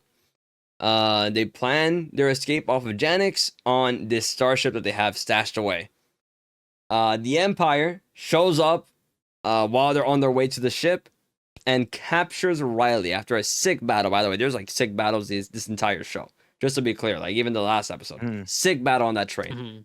Beautiful how the visuals in that like train line are just like going by. Oh my god, it's so good looking. It's so good. Cinema. But the Empire shows up. They've captured Riley. Devin escapes the fight, actually. Leaves Maul and his crew to continue their battle. Where she goes off to reunite with Dawkins and Lawson. And, tell them, like, hey, my bad. I kind of lost your son. So they had to try to get into contact with Two Boots. But we cut back to Maul and the mercenaries, right? and their thing. And we see like throughout the season, we didn't mention it in the previous episodes. Like, we didn't bring this up, but we see that within his own crew, it's kind of falling apart. These mercenaries are like, they're bought. They need money. So when the money's gone, they're not gonna be they're not gonna be loyal no more. So the Mandalorian mercenaries, they say, yeah, no, I'm good, I'm out. They leave. Vario's like, hold on, wait a minute. I'm like, you guys, let me on the ship too. They leave him out there. They leave him out there. They go to escape. Then they get shot down immediately. They die. They're dead. They're dead. And Maul has to duel with Merrick and the 11th brother. Everyone's been calling him Crow. I realize that's not his actual name. I kind of just assumed his name was actually Crow, but it's not. I found that out later. But the 11th brother, I'm gonna call him Crow because that's a tough name. Maybe it is his kind of name. Who knows? But I don't think it is. But it's tough. So Maul is forced to fight them. At this point, it's very important to bring up that Maul has that injured leg. So they actually like put up a fight with him. I think it's mainly because of that, right? So Maul is then helped by his brothers as well, who, they do their best. They do their best, but wasn't this? It was, right? It was. Yeah, he was. I'm thinking about when they died. They died next episode. Or was it the one after that? Episode 9. When did they die? I think one brother died episode 7. Yeah. One of them died episode... Yeah, you're right. Is that episode 8 or episode... I think it was... Episode 8. Episode 8, yeah. Episode 8. Because one of them tackles, you know what I mean? Yeah. That wasn't this episode. That was the next one. Okay. So they have their duel. Maul's like, okay, I'm getting outclassed here. Also, like, just a beautiful duel. Beautiful visuals. There's a point where the lightsaber goes through a waterfall. And you see steam going off of the lightsaber. I was about to mention that, bro. Oh, my God. Yes. Oh my God. The attention to detail in the show is insane. It's so good. From like just looking at his leg and seeing the like a little bit of electricity going, and just like you just said, I was literally gonna say the same thing. Bro. Yeah. I was thinking that was one of the things visually that I saw when I was watching the show the first time when they went through the waterfall. I'm like, that's fire. Yeah. They even went to the extra effort to add the steam to the lightsabers. Like, I know, like, okay, every little detail that you add to animation gamers, like, it adds to the storytelling. It makes you more locked in, make you more immersed. Exactly. And I loved bro. It's easily the best, visually wise, the best thing animated Star Wars ever, period. 100%. That I've seen. No, the detail, the lighting, just everything about it. And the lightsabers, they just feel so good. And I forgot to bring it up earlier. But in the duels, when like Maul like, swings his saber, his actual screams are incorporated into the noise it makes. It's like, oh my, it's so good. That's like peak. That's so good. You feel the anger, you feel the hate behind every swing. And you feel like that these lightsabers are like real weapons too. This show, I think the show does a really good job with that. Like the lightsabers feel like, okay, this is lethal. Oh yeah. Like the steam effect, right? It's something small. It's like really small. But it's like, okay, no, this thing is hot. This is a hot weapon. We know it's a hot weapon, but it just went through water. We see that steam effect. You're reminded of it. You're like, yeah, this is like a real thing. This interacts with the world. And I think that's what this season does so well. Especially when like Maul's like surrendering, right? He then says, Frank brings down the entire roof to make his escape into. He has to dive off the mountain. He's a big fan of falling off of things, actually. It's a notorious Maul activity, just to fall. But the use of the environment in this show is so good, especially with how like Maul fights. And it comes back to like, I think it was you, Jamal, who said it about like how opportunistic Maul is. Yes. Where like these circumstances like around him, like they come up and he takes advantage of it like perfectly, and he does it so well. And I think that's what makes like Yeah. Maul such a beautiful character is that he can play out these circumstances so well. He can like have these like improvise so well. Yet he's always getting in his own way. Sometimes he's always getting in his own way, where with Yeah. his arrogance, his Yeah. ego, this one thing that he's like locked in on. Like obviously, Devin is important to him, right? Yeah. But maybe at this Yeah. point, you know, there was a point to like let it go. I'm sure you'll find another Jedi Padawan out there. In fact, dare I say he does at some point later on. But Mhm. it's like a part of the thing where it's like his own obsession, his own hatred, his own anger makes these opportunities, but they also ruin him at the same time. And it's like it's so good. It's so perfect. It's like it's a tiny thing, but it's a consistent thing with Maul's character. Where it's his A ego. double-edged sword. Even at the beginning, right? With his own like him being cut in half. It's like he just you know, like defeated Qui-Gon. And then instantly afterwards, it's cut in half by Kenobi. Because of his own arrogance, his own ego. Yep. Of just not taking Yeah. it seriously. Yep. It's a great thing Yep. about his character. And the voice acting, the performance with it, that it, like every time that you see it, it just goes so well with him. It goes so well. Ah, God. So good. So good. What a beautiful episode to set you up into episode 8. Yeah. Come Yeah. on, man. Come on. Oh, All right. dude. And the Inquisitors are so good. Like, one last thing. The Inquisitors, I think they're Oh, yeah, frauds, right? But in this circumstance, where Maul is Mhm. actually, like, nerfed because of his leg, like, you Yeah. just, they get to, like, just really shine. They have to shine a lot. I just think it's so cool. I think it's so cool. But, yeah. Going into episode 8, the creeping fear. Now, before this, I want to kind of, like, get your thoughts on Maul's mental here. Are they tied directly to his legs? Because I feel like in like the show, the more he loses like his grip on reality, I feel like it's always associated with his legs. So I wonder if there's like a component in like the magic-ish system that kind of like put him together again, is like Yeah, tied with to the Night those. Sisters and stuff, right? Yeah, Yeah. tied to his like his prosthetics or something. Where if those are like damaged, You he also know? slips mentally a little bit. I think you're right. I think I never really thought of it that way, but I think you're absolutely right because the more his, especially in this next episode we're about to talk about, Mhm. which is an amazing episode, but as his legs get more damaged throughout the show, you see his mental also slip at the same time. We have to remember that this is a character that got chopped in half and was basically went cuckoo and insane for like, what was it, like 10, 15 years rotting underneath some garbage with like these like, you know what happened to him, right? Like Yeah, the spider legs. he Yeah. was mentally not right. The only reason why he is back is because of the Night Sisters, like at least mentally enough.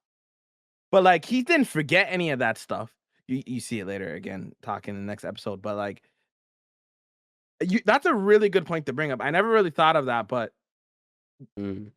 yeah, I mean, as his legs are getting damaged, it's probably immediately reminding him of his failure as his failure in life. Yeah. Just Yeah, I like I wonder if his it's life all, has been quite Mhm. sad. So yeah. mhm. I wonder if it's Go like ahead. almost like not necessarily.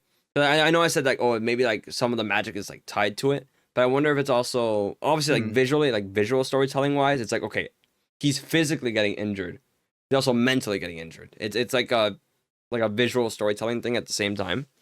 Oh yeah. Mhm. But I do kind of like wonder if it's like a thing as like it's like he loses control of his body. He loses control of like his function if he starts to slip more and more. But then he does gain control later on. So Mhm.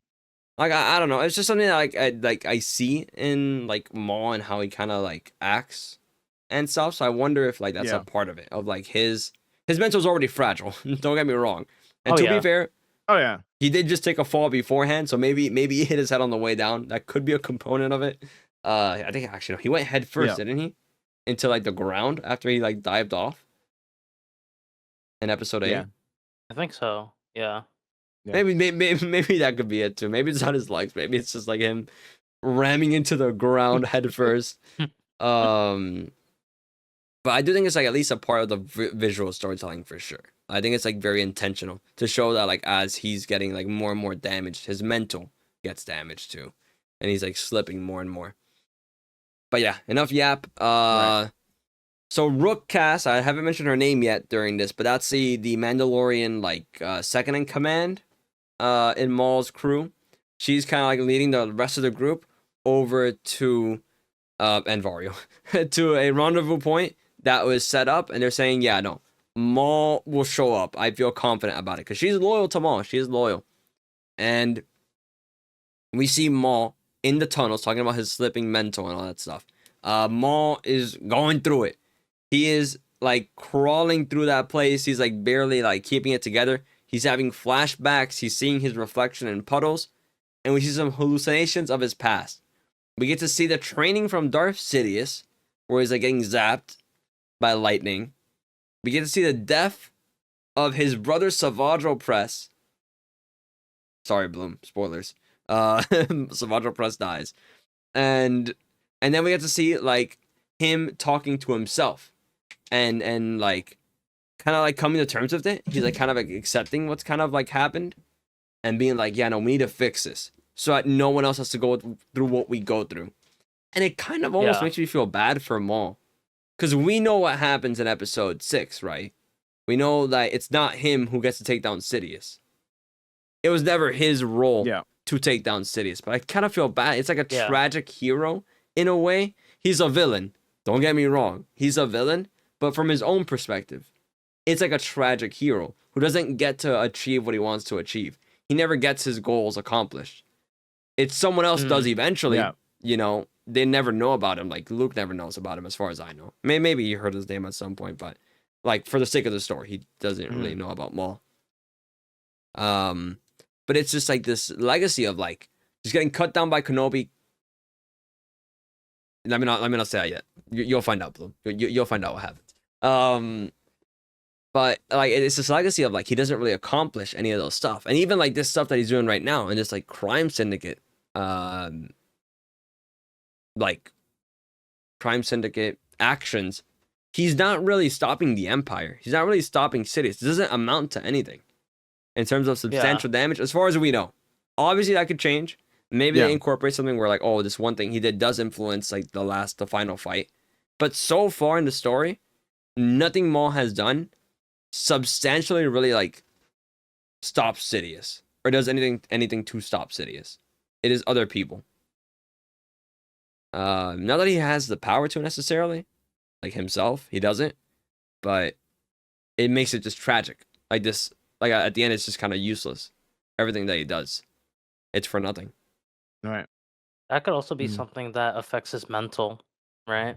Knowing that like throughout the story, again, he's not able to accomplish any of the goals that he has set because of again either failures, setbacks, his own obsession with Devon and like other things. That could also be factors that could lead to his mental kind of like, you know, going down as we see throughout the show. Yeah. Yeah, no, 100%, 100%. But yeah, you know, such a good scene, by the way. So well done, like visually. We've talked about the animation. It's beautifully animated, It's just so stunning. The way it's composed, just the shot, the way that he's looking at his own reflection, it's just, oh, it's so good. But yeah, then we cut over to Two Boots, who has decided he's going to free Riley, because yeah. So he's going to free Riley in exchange for Lawson, because they were like talking to each other, they were making calls. And they're like, yeah, I guess I'll help you guys out, I suppose, for a trade. And then he's like, yeah, you know what? I'm just going to betray the Empire. I don't like these guys. These guys are kind of rude. They made me get rid of my boots. I'm not very cool. So they end up fully betraying the Empire. They leave. Lawson calls Soul. He's like, "Hey, Soul, I need help. you good?" And Soul's like, "Yeah, I got an escape ship. We can leave here." And so they're off to go escape and meet with Soul, where the Jedi sense, "Hey, wait a minute, this is a trap." And then Lawson calls in. He's like, "Is this a trap?" He doesn't say that, but basically he's asking like, "Is this a trap?" And she gives him the cue that it is in fact one, and using like their own like code language stuff, or just like saying something that he'd know or he'd be able to pick up on. And after that, we see that it is in fact a trap, and we see Soul held at gunpoint, and also the Inquisitors are there, both of them. And the elevator comes down. They're not there. Things blew up. Soul's like, "Okay, this is my chance." He says, I'm gonna take you all down with me." He shoots like a thing that then just blows up. It's awesome. It's fire. Blake is gone. The lieutenant that's like annoying. A real. I'm thinking about a way to say that isn't a curse word. A real devious fella that really gets under your skin. And so he's gone. He's blown up, and she's blown up too. But the Inquisitors live. But obviously, it's like a major setback for them. So, and then we cut away to where Maul has reunited with his group, and they are heading off to get to their escape, I guess, or they're just reunited to keep on like walking together and to find out what they're gonna do. And that's episode 8.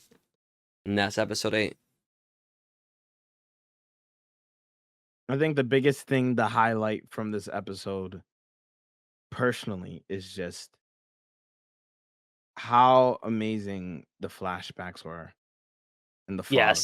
Yes. Like, if you like, obviously, I said it earlier, like, as long as you have like a semi general knowledge of like Star Wars, you could watch this show and enjoy it. But if the point, I think Ken said it earlier, like being rewarded for like being like watching all the shows and stuff. I think That's just like something probably like that. you similar to really that. get rewarded here, where like um this oh man, it's That just seeing all the you see the flashbacks of, like, fight. the You see the fight things from like the Clone Wars, and a little right? bit of new things as well. Yeah. Exactly.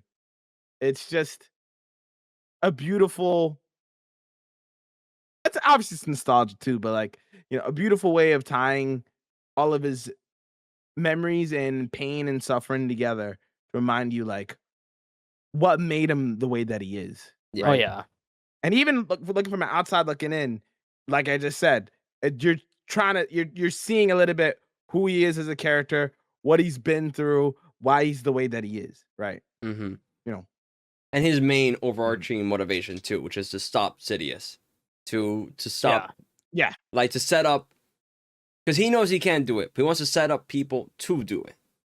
He wants to get like Yes. enough assistance to be the one to like take him down, or to make sure that Sidious is stopped for his betrayal of him. Which we know Yeah. how it ends. Doesn't amount to anything. Yeah. But as far as we know, Yeah. I think it'd be cool if the show like added like maybe like a little thing where somehow in some way Maul's actions does contribute to stopping Sidious, or some plan that Sidious has at some point is stopped. Because in Rebels they have like that world in between worlds thing where like Sidious does have like that plan to like take over that entire place and to use its power. But I don't think it's not Maul who like stops him though. It's Ezra. So, and he was around, but he wasn't the one that stopped it. So I think it'd be cool if we get like something like a little bit of that. Maul's still like that tragic hero in his own mind, but just something that like gives him like a win against Sidious. I want to see him get at least one over on Sidious. Like one thing. I think it'd be really Right. really cool. Mhm. It could be Yeah. I agree. That would be cool to see. It could be satisfying. I'd say Hopefully they satisfying. can do it right. Yeah. Mm-hmm. But yeah. Okay. We move into episode 9 now. Unless you guys have something else to say. Sorry, my fault. I My love how bad. like the Discord just doesn't pick up any of it. My Just like bad. there's like a slight It, rumbling. it, It didn't pick up Like a anything. rumbling. Alright. No, I mean it picked up like a little bit of like an airwave maybe. Okay. Episode 9, Strange Allies. So this actually ties in directly to whatever Jamal just said was not picked up at all. Probably for the best. But episode 9, this ties into Solo because this is a character that appears in that show, or that movie. Sorry, Dryden Voss. So he's like, "Hey, Maul, I see you're in a little bit of a predicament. I got you. I will get you safe passage out of Janix. But you're gonna kill the current leader, and you're gonna make me the leader of Crimson Dawn, which is another crime organization. It's a big one, the big guy. And so Maul's like, okay, I guess, all right, I suppose. Although it's not directly Maul who says it, right? Or is it? No, it is him. It is him. He agrees. He has like a conversation with him. I misremembered. Because they were like he was on his ship already, like kind of like ready for it. But yeah, Maul then proceeds to send, like, after this conversation is over, Maul proceeds to send a mental message over to Devin, being like, hey, we're kind of escaping right now. I have this like vision of where it kind of is, vibes based. Gotta come with us. Yeah. So Devin's able to pick up on that and then convinces them like to leave through there basically. And once they meet up, obviously there's a little bit of distrust. They kind of don't vibe with each other, but they come to an agreement that they have their common enemies. They're all gonna die if they don't work together. So they say, yeah, let's have an alliance. Let's work together now. Let's be allies. Some could even say temporary alliance. Strange allies. It's the episode title. Anyway, after that, they're making their way out. They're dipping. They're leaving. We get the Inquisitors pulling up to fight Maul, because at this point they're at the they're at this this like acid pool thing, which is on the way out of the city. No, even before then. No, hold on. I'm getting ahead of myself. Hold on, because we got a moment where there is a walker, or what are those things called? They have a specific name. I forgot what it's called. The ones with 2 legs, shoots guns, pew pew pew pew, pew pew. Like, whatever, that thing, where Maul like pulls out his lightsaber, his oral farming, like walking towards him, slices its leg, and then slices it on the way up like that. Tough, so tough, and brings it down on his own. I don't know what that thing is called though. I forgot what it's called. It's like a walker thing. AT, probably something walker. I don't know, something like that. But something like that. So sick, and this is because of Lawson, like, telling them about this potential escape route, which is why Maul needed their help in the first place, because they can't escape the city, obviously. But Lawson, he knows a way out. He knows a guy. He knows a guy who knows a guy who knows a guy. But they end up going through that path. They have to fight a few, Empire guys who are patrolling, and it's so sick. It's so cool. It's so cool. But yeah, no, they're almost out. They see that there's only like one little like tiny like floating platform thingy that they have to take to get across the acid pool. So Spybot, the goat. We haven't mentioned much of like him specifically, but Spybot was a goat. I love Spybot. The actual like just cute voice lines it just like spits out every now and then, like they like die, and it's like that's adorable. I love that guy. But they use like this thing to transport them across the acid, and at this point, we see 2 goats coming out. Probably the 2 best Inquisitor performance we've ever seen, by the way. Come out full speed. 100%, not even close. Full speed. No words, no nothing. They're already coming out swinging. And oh my god, the action. everyone's like going across. There's so much going on, but it's, you know, easy to keep up with at least. And this moment and that moment, dude, we all know the moment where we get the three, like I guess the 5-way saber clash, where it's like, oh my god, it's cinema. It's cinema. Cinema. It's cinema. bro. It's so good. It looks so good. I screamed when I saw that, bro. When I saw that, I was like, that did not just happen. That did not just happen. I did not just see that. It's so tough. That entire oh man. That's why these two Inquisitors, they moved up the ranks. They moved up the ranks. I'm not gonna lie. Oh, They might be beating the fraud allegations. But it does come out to like I guess I don't want to talk about it because like Bloom, you don't know what happens in Ahsoka, right?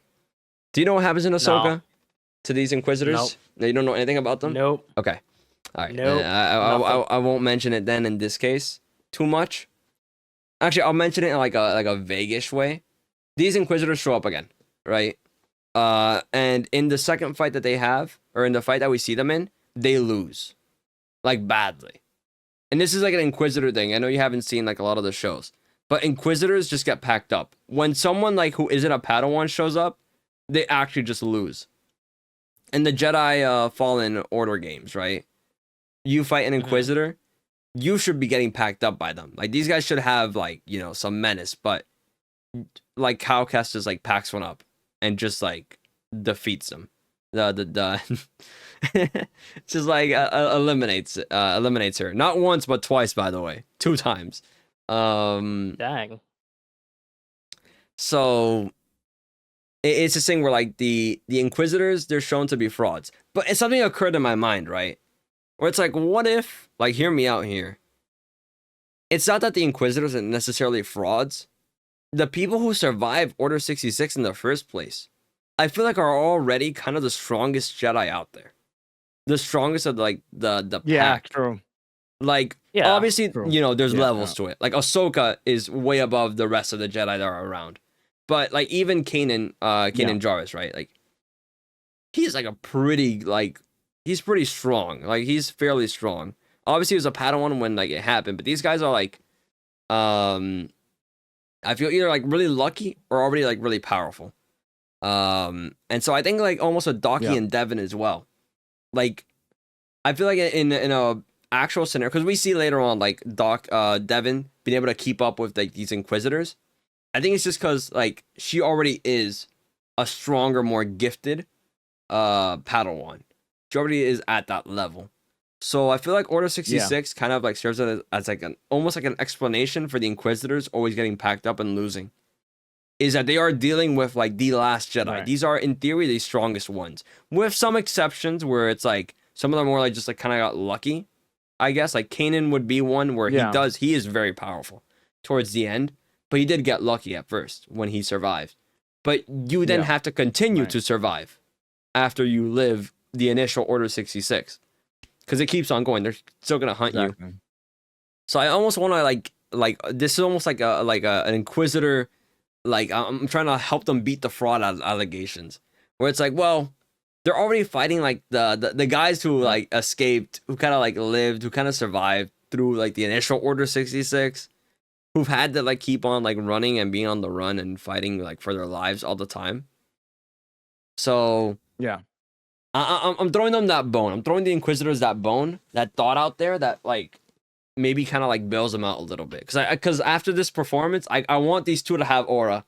And to do that, I need to like find a way to beat the fraud allegations for them. This is a side tangent. This is not important for like the review, but just something I wanted to bring up because this is the perfect chance to. That's fair. Yeah. It's a good thing to bring up. Yeah. Because in a lot of Star Wars media, Inquisitors are just kind of there. So I get that. This is easily the most, what's the word I'm looking for? Strongest? The most, the strongest Inquisitors ever looked. Yeah. For sure. Like they're menacing here. Obviously, Maul's a little bit injured and stuff, blah blah blah. Mm-hmm. That's besides the point, right? They are intimidating. They do what they need to do in the show. Going back to the episode though, man, this show does a constantly amazing job of reminding people, including myself, why we love Star Wars. Obviously, the storytelling is peak, but the action. When we get peak Star Wars action, for me personally, I don't know if I want to watch anything else. Peak lightsaber battles, peak uses of the Force, peak storytelling. Oh, Yeah. there's so many moments within, like you mentioned earlier, with the the lightsaber, like all the lightsaber thing at the same time is like even like the brutality of it all. Oh yeah. I remember watching this episode and just being super locked in, like, this is peak, this is fire. This is why I love Star Wars. And then Maul's just like, "Mm, I don't like you, stormtroopers." He tosses his Oh yeah. lightsaber and Oh, bro, Yeah. he he he, he turned them into him, bro, basically. Yeah. Just by the torso, you know what I mean? Like, I was yeah. like, "Oh my lord, it's Hmm. serious." Yeah. No. Okay, Like Maul. It's a no. kid show. That's the thing too. It's like this is a Uh, PG show. This is PG. I'm yep. like them. Yeah. Okay. Woo. Wow. Pushing the lines a lot, and I love it. But but yeah, no, I do love it. like I love it. I do like that moment though with where they're all fighting because obviously like there's also like the stormtroopers are coming in and Maul's crew is fighting Yeah. as they're also trying to cross the river or the lake thing. And Yeah, we that's a see bleak. his brother, one of his brothers, go out in a pretty good way. Like he like threw his knives, took down like what seven of them maybe, just with like that move, and then the last one with the 3 at the end. Like Yeah. bro went out swinging. I'm not gonna lie, he was putting in the work. Yeah. Like I respect that. Like he still died, but like that was tough. That was tough. He's still dying. Tough. It's tough, Even bro. even like to add to like this episode even more, like you see more and more of the loyalty of like I've been talking a lot about Maul specifically, but like It makes the sense. loyalty of the like the people around him. You know what I mean? Yeah. Seeing one of his brothers is being like, you know what? I got to do what I have to do. He dives and just spears 2 other like stormtroopers to sacrifice himself. He Yeah. does what he has to do. Like, that's the level of loyalty that these people have to Maul. You know what I mean? It just Yeah. Yeah, and to like to each other because like that's like within their own crew as well. He was so like pissed off. Like Oh he's yeah. just like, yeah, no, Mhm. you killed my guy. Like, nah, we all dying now. We all going out. But yeah, no, for sure. It's like the connection where like you see that as well because it like I feel like especially with Maul with the people that he his brothers specifically. I guess that like ties back maybe to Savage Press where it like reminds him of him. And like these are like his Yeah. people of like his same species, the same planet. Where I feel like those deaths do hit more for him cuz I'm pretty sure what's the state of their planet afterwards? Like is that planet still like functioning around alive? The Night Sisters are gone, that's for The planet sure. on right now. Oh, he's talking about the Night Sisters? Yeah, the Night Sisters aren't really around anymore. Yeah, No? but what Wait, about I don't think so. what about like Maul's like race or Planet itself? yeah. Uh I don't know if it's they're dwindled down a lot. I don't know if it's like extinct, but like it's nowhere near what it used to be. yeah. I'm pretty sure. I don't know. I don't remember. I wish I did, but either way, like Yeah. clearly, like when they die, it bothers Maul more. Like these are people that he has more of a connection with, and I like that. I like that. Like that you see that, that there's like some members of his crew that really do matter to him. That these are his brothers. Like not just like, oh, you're my crew, you are my brother, and Mm-hmm. I like seeing that. It's like a genuine side to Maul where he like manipulates so many people, and maybe there's a level to it with like his own brothers, like manipulating them to come out here to fight with him. But I almost think Yeah. like he actually does genuinely love them. Like there is a genuine like love there for his like family, that isn't there for the rest of the crew, except for maybe like Rook because she was super loyal to him. Although even then, like after she got packed up, which we'll get to that point. We'll get to that point. He didn't seem as bothered. I feel. But to be fair, there was other things to concern about than mourning her. Yeah. To be fair, there was an elephant in the room he had to address first.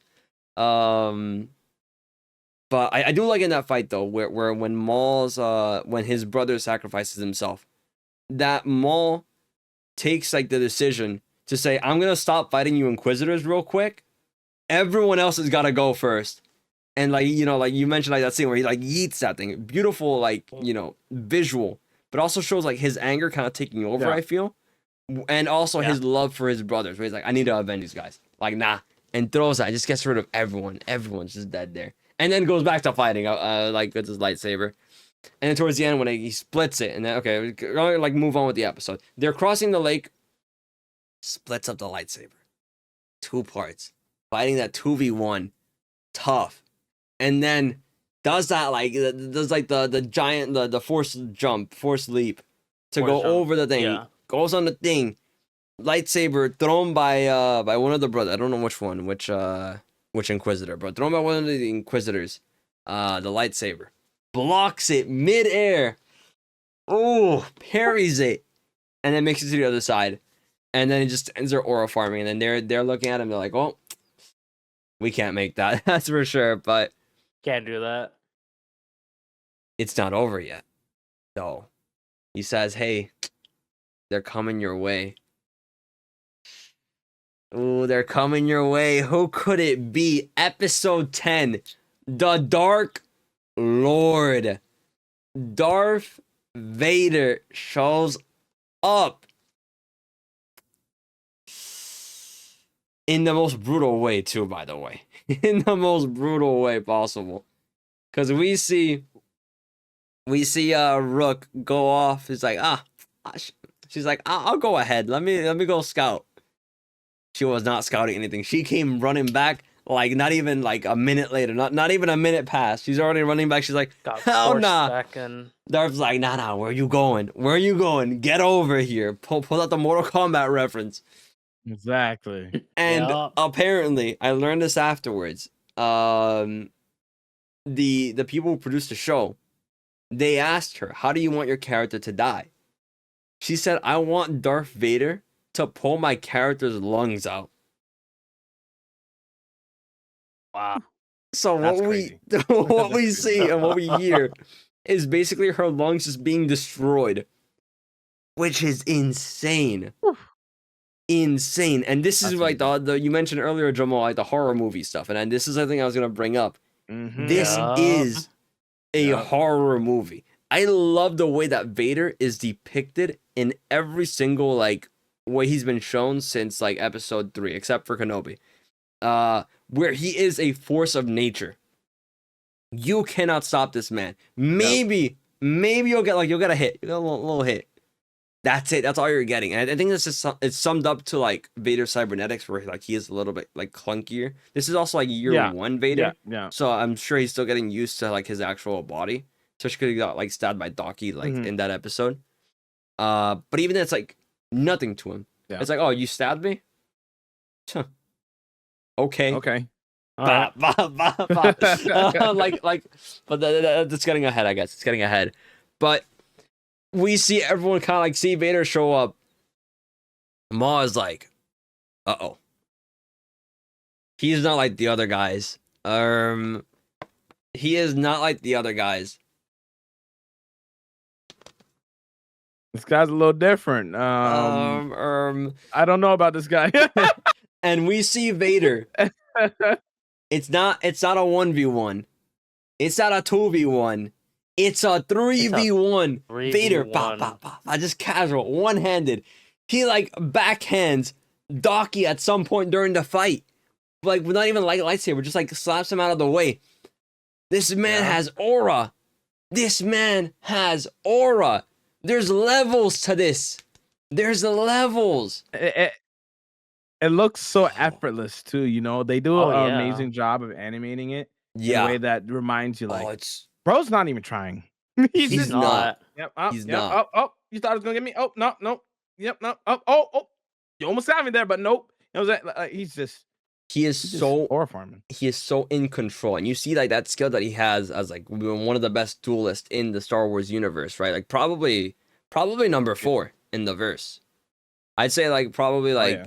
it's like Sidious or no, probably like Yoda, Windu, Sidious, and then probably Vader, and then like Dooku afterwards or whatever. Yeah. Or maybe Dooku above Vader. Nah. Let's just say Vader. I don't Vader see over Dooku Dooku. beating him. I want to like kind of like take out the Force abilities. Just talking about like pure like dueling skill. Yeah. But I feel like Vader Yeah. probably beats out Dooku even in that regard. But Probably, yeah. I think so. Dooku's really skilled though. So I I don't mean, know. But Anakin before. yeah, Things Anakin happen. did. Yeah, Yeah. true. I know, even though this is like year 1 Darth Vader though, but like you know what I mean. Yeah, this Like this as is time goes on, he gets better. he gets better with it. Yeah, for sure. But yeah, no, we got that 3v1. That 3v1 just so good, so effortless. Like you mentioned it, the animation, this the way it's like choreographed, like the choreography of this entire That's- show has been stellar. And That's what I was about to bring up. I just sent a picture in the group chat. Because I remember, watching through the show, oh yeah, getting to Oh, yeah. episode 9, and just seeing the way that Darth Vader was just revealed, lightsaber out. You can just see the way they choreographed this entire ending scene leading to like the last episode, right, bro? I think you talked about earlier when you mentioned that like some of the scenes could be seen as somewhat realistic. that was This one of them. was one of the prime examples that like For sure. stayed in my head. Yeah, and I love Jamal like mentioned like tone earlier, right? How the show sets the tone. All black. Vader shows up. The red lightsaber activates. That is the tone setter. That is like the needle drop tone setter of the show. He's like, okay, the show may be called Maul, but But this I'm is bigger than Vader. that. I'm Vader. No. He's so tough. It's so good. It's so good because it's a switch. Like we see it immediately because the characters, they say, yeah, no, run, split up, we run. The objective is not beat him. Maybe for a little bit the objective is try to beat him. Then they realize, wait, nah, we have to just escape. There's levels to this. Maul could cope. The Maul fans can cope. Say, oh yeah, he's injured. Maul doesn't beat Vader even at full power, bro. He even without the injury, like Maul is not beating that. But yeah, no, oh, dude, it's so good. It's so good. It's so good. But yeah, no, they keep on like fighting. The fight goes on, like beautiful fights the entire episode. They pull up to the bridge where the Inquisitors have caught up and are now doing a 3v3. We see Darth Maul versus Vader. Important fact to like point out here. Vader hasn't said a word. Vader isn't yapping. Not a single word. He's got nothing to say to these guys. This is just like he's clocking into his 9 to 5. Strictly business. He has to kill a few Jedi and a Sith. Like, he doesn't care. Yeah. And I do like it. Like, Continue. Continue. That like the entire time, right? Maul is like trying to convince these guys, like, "Hey, Sidious is using you," because he's talking to the Inquisitors as well about this.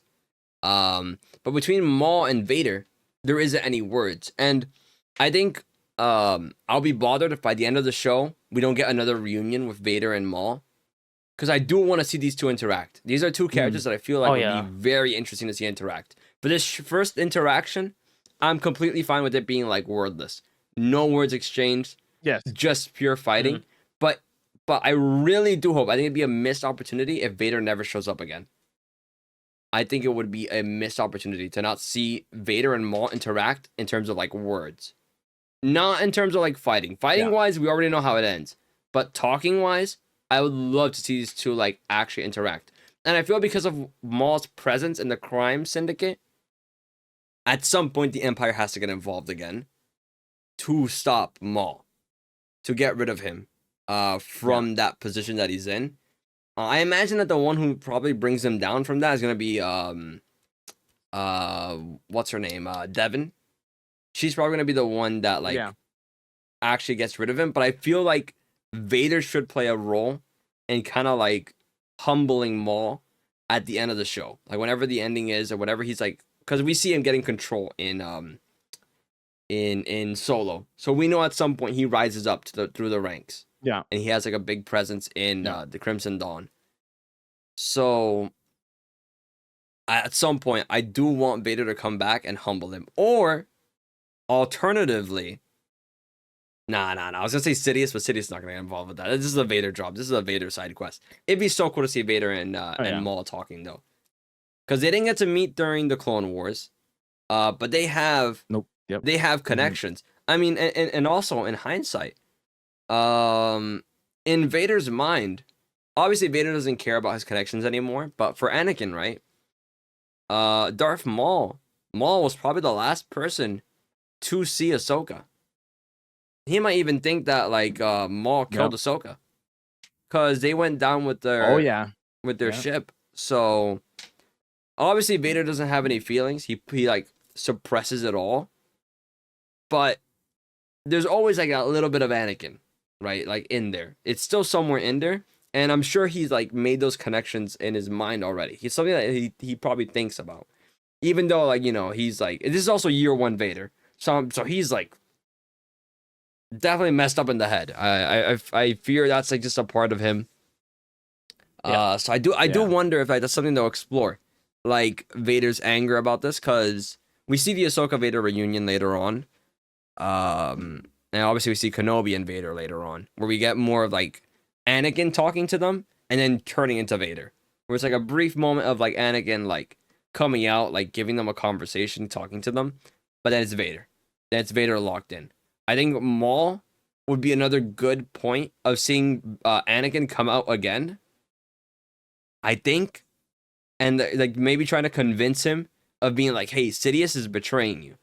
Sidious is using you. He used me. I used to be you." So I think it could be interesting. I don't know how exactly they'd handle it, or even if it'd go like to full Anakin mode, or like where they'd bring out a little bit of the Anakin side of Vader for it. But I think a conversation, something in between those two characters, would be amazing before the end of the show. I think it's a perfect chance to. I think so. I think there's a lot of things that they can briefly discuss to some extent, whether it's like mid combat or like actual like not like a sit down conversation, but you know what I mean. Like it's having some kind of interaction together. I think would be really, really cool. I imagine Vader knows who Maul is, right? Obviously. Yeah. So, and like you said earlier, with how Clone Wars ended and stuff, who knows what Vader's thinking? He's easily fueled by anger, so that's probably gonna help him if the next time they interact. I totally agree. I think that I'd love to see at the end of the show at some point if we can get like a proper poor Maul, bro. But I would love to see Maul get humbled by Vader. I mean, bro's whole life is just him getting humbled, bro. Yeah, but I think it has to be done. It's really sad because this show inevitably is going to end with Maul getting humbled. No matter what, Maul gets humbled at the end of this, because we know where he ends up in Rebels, where he is humbled, very very humble. So that's where the show ends. The show will end with him being humbled. Question is how? How is he humbled? What's the path it takes before his humbling? But yeah, okay. Let's keep it. Let's keep moving forward so we can get through this episode. There's a lot to it though. Unless you have something to add, Bloom, I'll make sure. Unless if you have nothing to say, that's fine. But...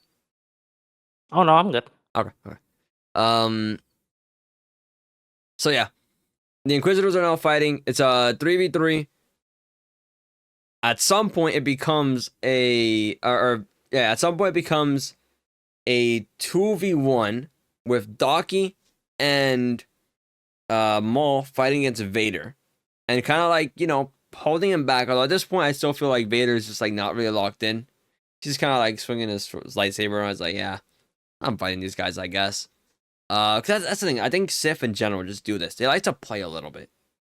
They're a big fan of like playing with their food, kind of like letting them like kind of like squirm a little bit before they like really like cut them down. But also a part of it is like Doki is still a Jedi Master, and one that survived Order 66. This is not like some random guy. This guy probably puts up a good fight either way, and we see that because even when he's like fighting Vader 1v1, he gets one stab in. Like say what you want about Doki, he got one stab in. That's a win. In my book, that's a win for him. He may have gotten like cut down afterwards, but he got one. He got his. But during this like engagement though, the Inquisitors are fighting Devin. Devin's fighting a 2v1. Which is why I kind of like brought up that thing earlier where I mentioned the power scaling a little bit and how the Jedi who survive Order 66 are probably stronger than like just a normal default Jedi or like even a Padawan, right? So like Devin, she's fighting a 2v1 against two Inquisitors and like doing pretty well, all things considered. She's about to like lose at some point. Oh, sorry, I got like a burp. I've been like talking so much. Oh, good. But she's like about to lose, but then gets thrown the lightsaber, stops it, gets to throw Merrick off the bridge. Devin's then fighting Krona 1v1. They're separate, and Maul and Vader are still fighting, or Maul, Doki, and Vader are still fighting.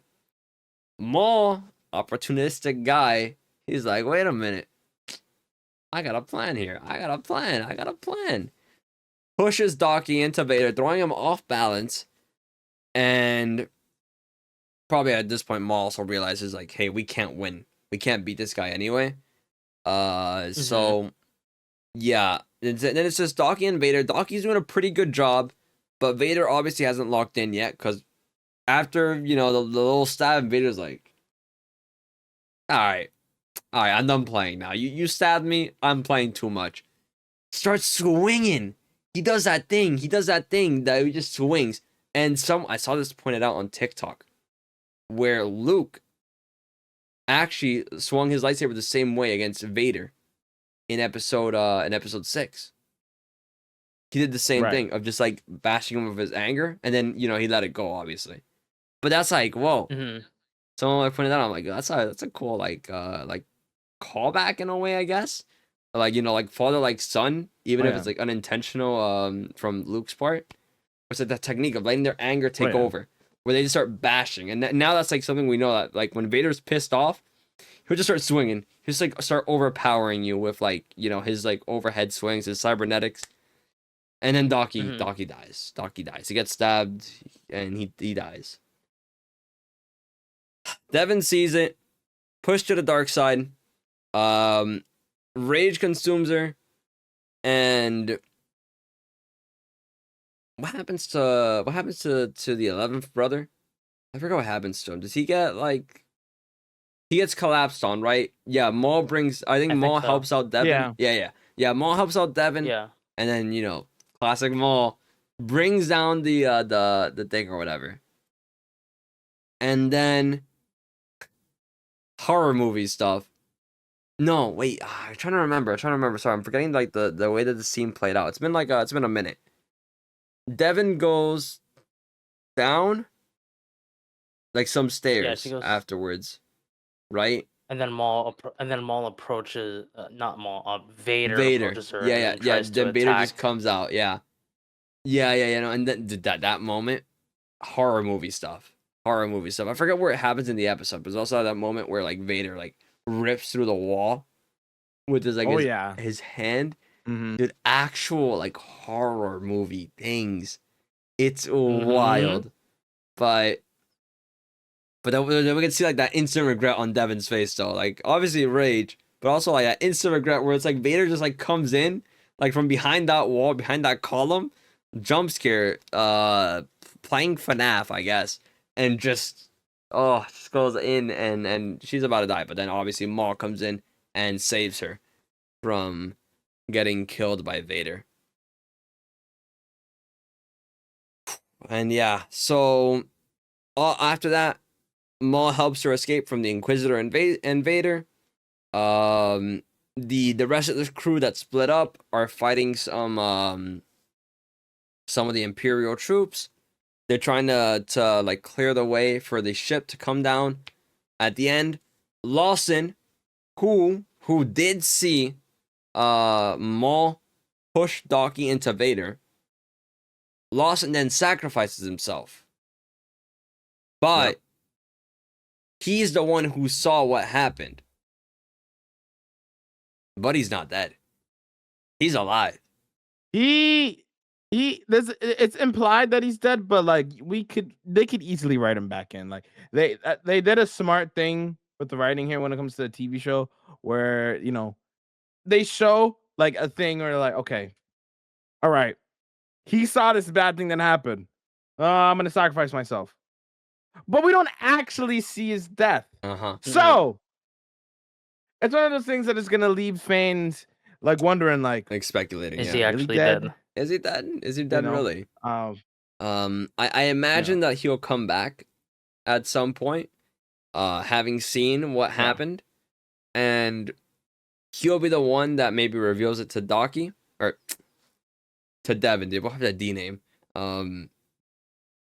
Reveals it to Devin, and Devin's like, "Wait, this Maul guy kind of sucks," and then betrays him. And I wonder how that'll go. I do really wonder, because we don't see these characters later on, obviously, in like sequels or afterwards. So that's the thing I like about these Star Wars like projects, is that you really don't know where these guys are gonna end up after like these series. Like, do they live? Do they go into hiding? Are they going somewhere else in the galaxy? Because the galaxy is big enough where she could just run away, assuming she doesn't die at the end. So something I kind of like about it. And also like, it's also kind of, I imagine, kind of like limiting on the people who like write this show and make it. But to see them work within those limits, though, it's so good. It's so good within those constraints of like the pre-established material. So good. It makes me wonder a lot, like how the show is gonna go for the rest of it. I mentioned it probably earlier in the spoiler-free review, but like this easily has potential to be the best piece of Star Wars media, period. Oh, 100%. If it continues on the path that it is going on, I think there's not going to be a debate about it, honestly. At least for the TV shows, it could be guaranteed the best of the TV shows at the very least. I mean, there's an Andor-shaped elephant in the room, though. I don't know. Andor's pretty good. I'm just saying. At some point we need to make like I need to like rank the Star Wars like projects again, because it's like been a while and there's been so many new ones. I'm not gonna say we, Jamal. I was about to say we. I stopped myself. I might as well just acknowledge it now, because I don't want to like just like rope you into like, hey Jamal, we gotta do this again. There's like a 3-hour video, 3-hour recording. I love Star Wars, so I'm always usually down for the most part. But no. Maybe Bloom after he rewatches everything. True. I mean, again, I said it again during the spoiler-free review, but like the potential that this show has convinced me enough to the point where I just want to rewatch all of Star Wars, right? I know for sure my brother's gonna be very happy to hear that, and he's gonna be like, all right, so when we doing this, Yeah. But like, again, seeing what the Maul show had to offer for its first season left a great impression on me, right? Like, it makes me want to understand some of the bits and pieces that I missed throughout the other shows, right? Because obviously there were a bunch of references, Ahsoka, with the Inquisitors. Um, Probably some other scenes as well that again I would probably have to rewatch to see what I missed. But like, yeah, it's again this show like, and I think this is important, right? To someone who has maybe never watched Star Wars in the first place, right? And they're thinking to themselves, like, okay, they ask someone who knows about Star Wars, what show do you recommend me watching? That's like kind of short, but is like enough to get me interested in the series, right? Some people might suggest the Maul Show. They watch through the Maul Show, and then they can be like, "Wow, I really like this. Now I kind of want to go back through, watch everything to understand, all the bits, points, and pieces, and really get into the Star Wars universe." Mm. Hmm. Like, I think that, like, yeah, this show has really done it for me. Like, this was the point where I'm like, okay, yeah, I think now is about that time that like I'll just go through, rewatch, you know, a lot of the Star Wars media, some of the movies all over again, and just like really get a good understanding of the universe to be able to appreciate it more. Yeah, Peak. it's good that It's like Star Wars is one of the most interesting universes. It's always a little bit of something for everybody. Sorry, go ahead. sure. Yeah. It's good that like this show Mhm. like at least has a like effect where it's bringing back that like that hype for you to want to watch more like Star Wars stuff and to like be Yeah. back in that Star Wars like mood. I think it's actually a good thing that it's a shame because I think Disney's too late on both of these properties I'm gonna bring up. But with Marvel and Star Wars, I feel like they both had like a really good spree like recently of projects. But I almost feel like it's too late to kind of bring back like that energy. Star Wars has sorry, Marvel at least has Doomsday coming up and Spider-Man. So they might be able to carry that like momentum. But I wonder if Star Wars can kind of carry that as well. Like off of like these recent like good projects like Andor and Maul. Like Shadow Lord. Hmm. Like can this like hype that they've kind of built up or even like the Mandalorian too, right? I mean that's like a while ago, but I mean it's relevant because the next movie coming out right now is the Mandalorian and Grogu. So I kind of Yeah. wonder like is that gonna be like Star Wars like coming back in the same way that Marvel is with like their projects, where like Marvel's gonna have Spider-Man. Spider-Man's for sure gonna be making like a ton of money. Like it's gonna be a success, financially. And I usually don't like care if it's like a financial success or not because what I care about is like the actual quality of the projects. However, a show needs to be financially like profitable. A movie needs to be profitable if we're gonna get more of it later on. Um, so I do really hope that like with this Star Wars like quality like starting to get a lot better, starting to like improve after what the sequel trilogy was. I really do hope it gets the chance to. And it makes a lot of money anyway with like toys and all that stuff. So I'm not too worried Yeah. about it. But I really do hope that like the Mandalorian and Grogu, for example, it's like lives up to this quality that recent Star Wars has had. And that it's like good for the Star Wars franchise in general, or like the Ryan Gosling movie that's coming up. Um, I really do Right. hope that they can like live up to it. And I think Disney's done a really good job of like upping the quality of their projects recently. With Marvel, I'll just like briefly bring it up, I guess. Um, like Wonder Man was really good. Daredevil, Born Again has been really good. Some of the recent Marvel movies in general have been really like substantially better than like Phase 5. And now with Star Wars, you're seeing the exact same thing, where like the quality of both of these like franchises are going up. And so I wonder if like something internally at Disney has changed, where like now they're like kind of like locking in again with all their projects, from their previous decline. So yeah, I mean, they did fire that one lady that was working for. Bro, I seen a Kathleen bunch of Kennedy. Yeah, clips of it's Kathleen. Yeah. it's weird Um. because she, like some good projects did come out under her, but also the sequel trilogy. The sequel trilogy has its parts that are like not bad, but when you put them all together, the parts are kind of bad. Yeah. It's I unfortunate. saw a clip of her talking about like the sequels or whatever, and her talking about like, oh, we didn't have, we didn't have any prior knowledge, or like it's not like a comic book where you have like extra, bro. There was multiple sources of stuff that George Lucas made, and you used none of it. Talking about Yeah, just making excuses for no reason, basically. I'm just like, yeah, you chose because not to go with what George Lucas had and do your own thing, and then you proceeded to not have a plan. Like, mm-hmm. I don't know. For the sequel specifically. But Yeah, anyways. but yeah. Either way, these are like I guess like future stuff or future hopes. Let's wrap up the episode. Yeah. Devin is like, you know what, Maul? I'm with you. Yeah, I mean they're all kind of like depressed. Like Riley is kind of like, oh man, my dad died. Mm-mm. Probably saying more than just oh man, to be fair. But dad died.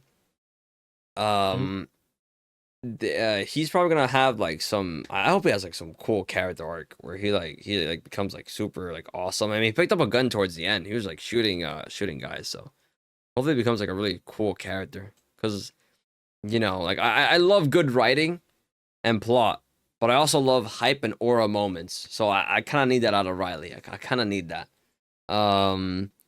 Reasonable. But yeah, hopefully get that, and then with obviously with Devin, losing like her master Daki, So I think it'll be interesting to see how these characters deal with like their grief and all that.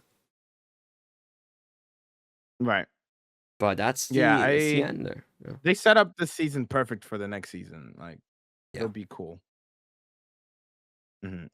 Maul. And like as you mentioned earlier about like the other like, I really hope that the Mandalorian Grogu goes well as well. I'm gonna see it as soon as I That can. that Yeah. was a part of the thing that I was thinking about, like with the recent way that Star Wars has been going with at least in regards to movies, right? Obviously, the sequel trilogy 7, 8, and 9 not having like the best of like looks.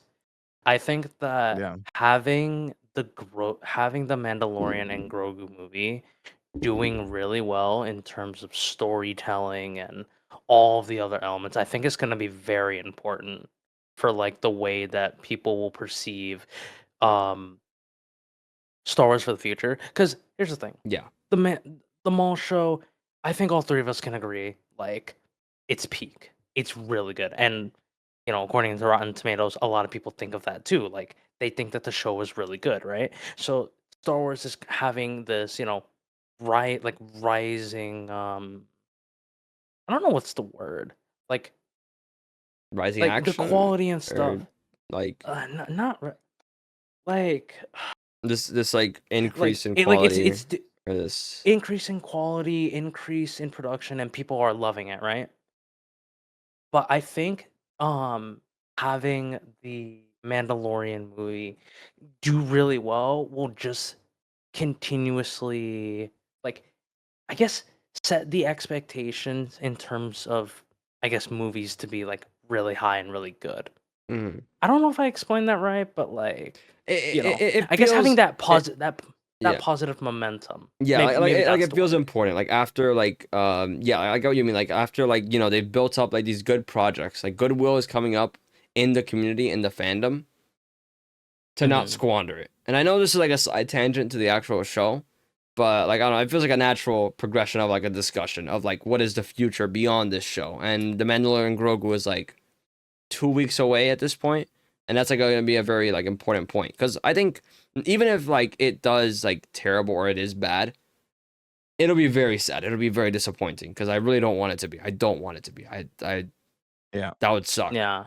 Um, but Star Wars will continue on. Like it won't die. Like the franchise won't die. Oh yeah. But Yeah. Yeah. I feel like that'll be like a big nail in the coffin for like at least general audiences being interested in it. I think if like the Mandalorian and Grogu doesn't like live up to those standards, or at least like for like the Hmm. general big audience, like they'll be like, ah, maybe I can just skip that like Star Wars movie. Like it's not gonna be that good anyway. Like people might start thinking that way like more publicly, Yeah. more out there. Yeah. But at the end, we're not people who like know Hollywood or how that stuff Oh, yeah. does. Right. So this Yeah. is like us like yapping. So yeah, we'll see. We'll see though. Just our thoughts, our fears, our potential like concerns for what the franchise could be. But also this is our full thoughts on Shadow Lord, on Maul Shadow Lord, and yeah, and then also our discussion, on what happens after the show and what we think it can progress, and the general like vibe around Star Wars right now after this show's release. So yeah, do you guys have anything else you want to bring up? Because I think we're approaching the end. 2-hour recording, by the covered way. everything I think we wanted to. covered. Yeah, That makes sense. We've been here for a while. yeah. No, I feel my my But, throat's starting to hurt. I'm like, damn, I gotta drink some water. I think we covered everything that we needed to cover. I peak. Peak cinema. Star That's Wars all. stuff. That's the main thing. Darth Maul. R2D4. Darth Maul. Yep. Peace. All right. Yeah, so with that, then I guess we're done. Having it up. That's it. That's it. All right. Chat. One final send off for all of you. Go check out Bloom and Jamal for sure. Down in the description below. Hit that like button, subscribe. I really appreciate it. And maybe next time we'll yap for 3 hours about the Mandalorian and Grogu. Who knows? All right. Peace out. Peace.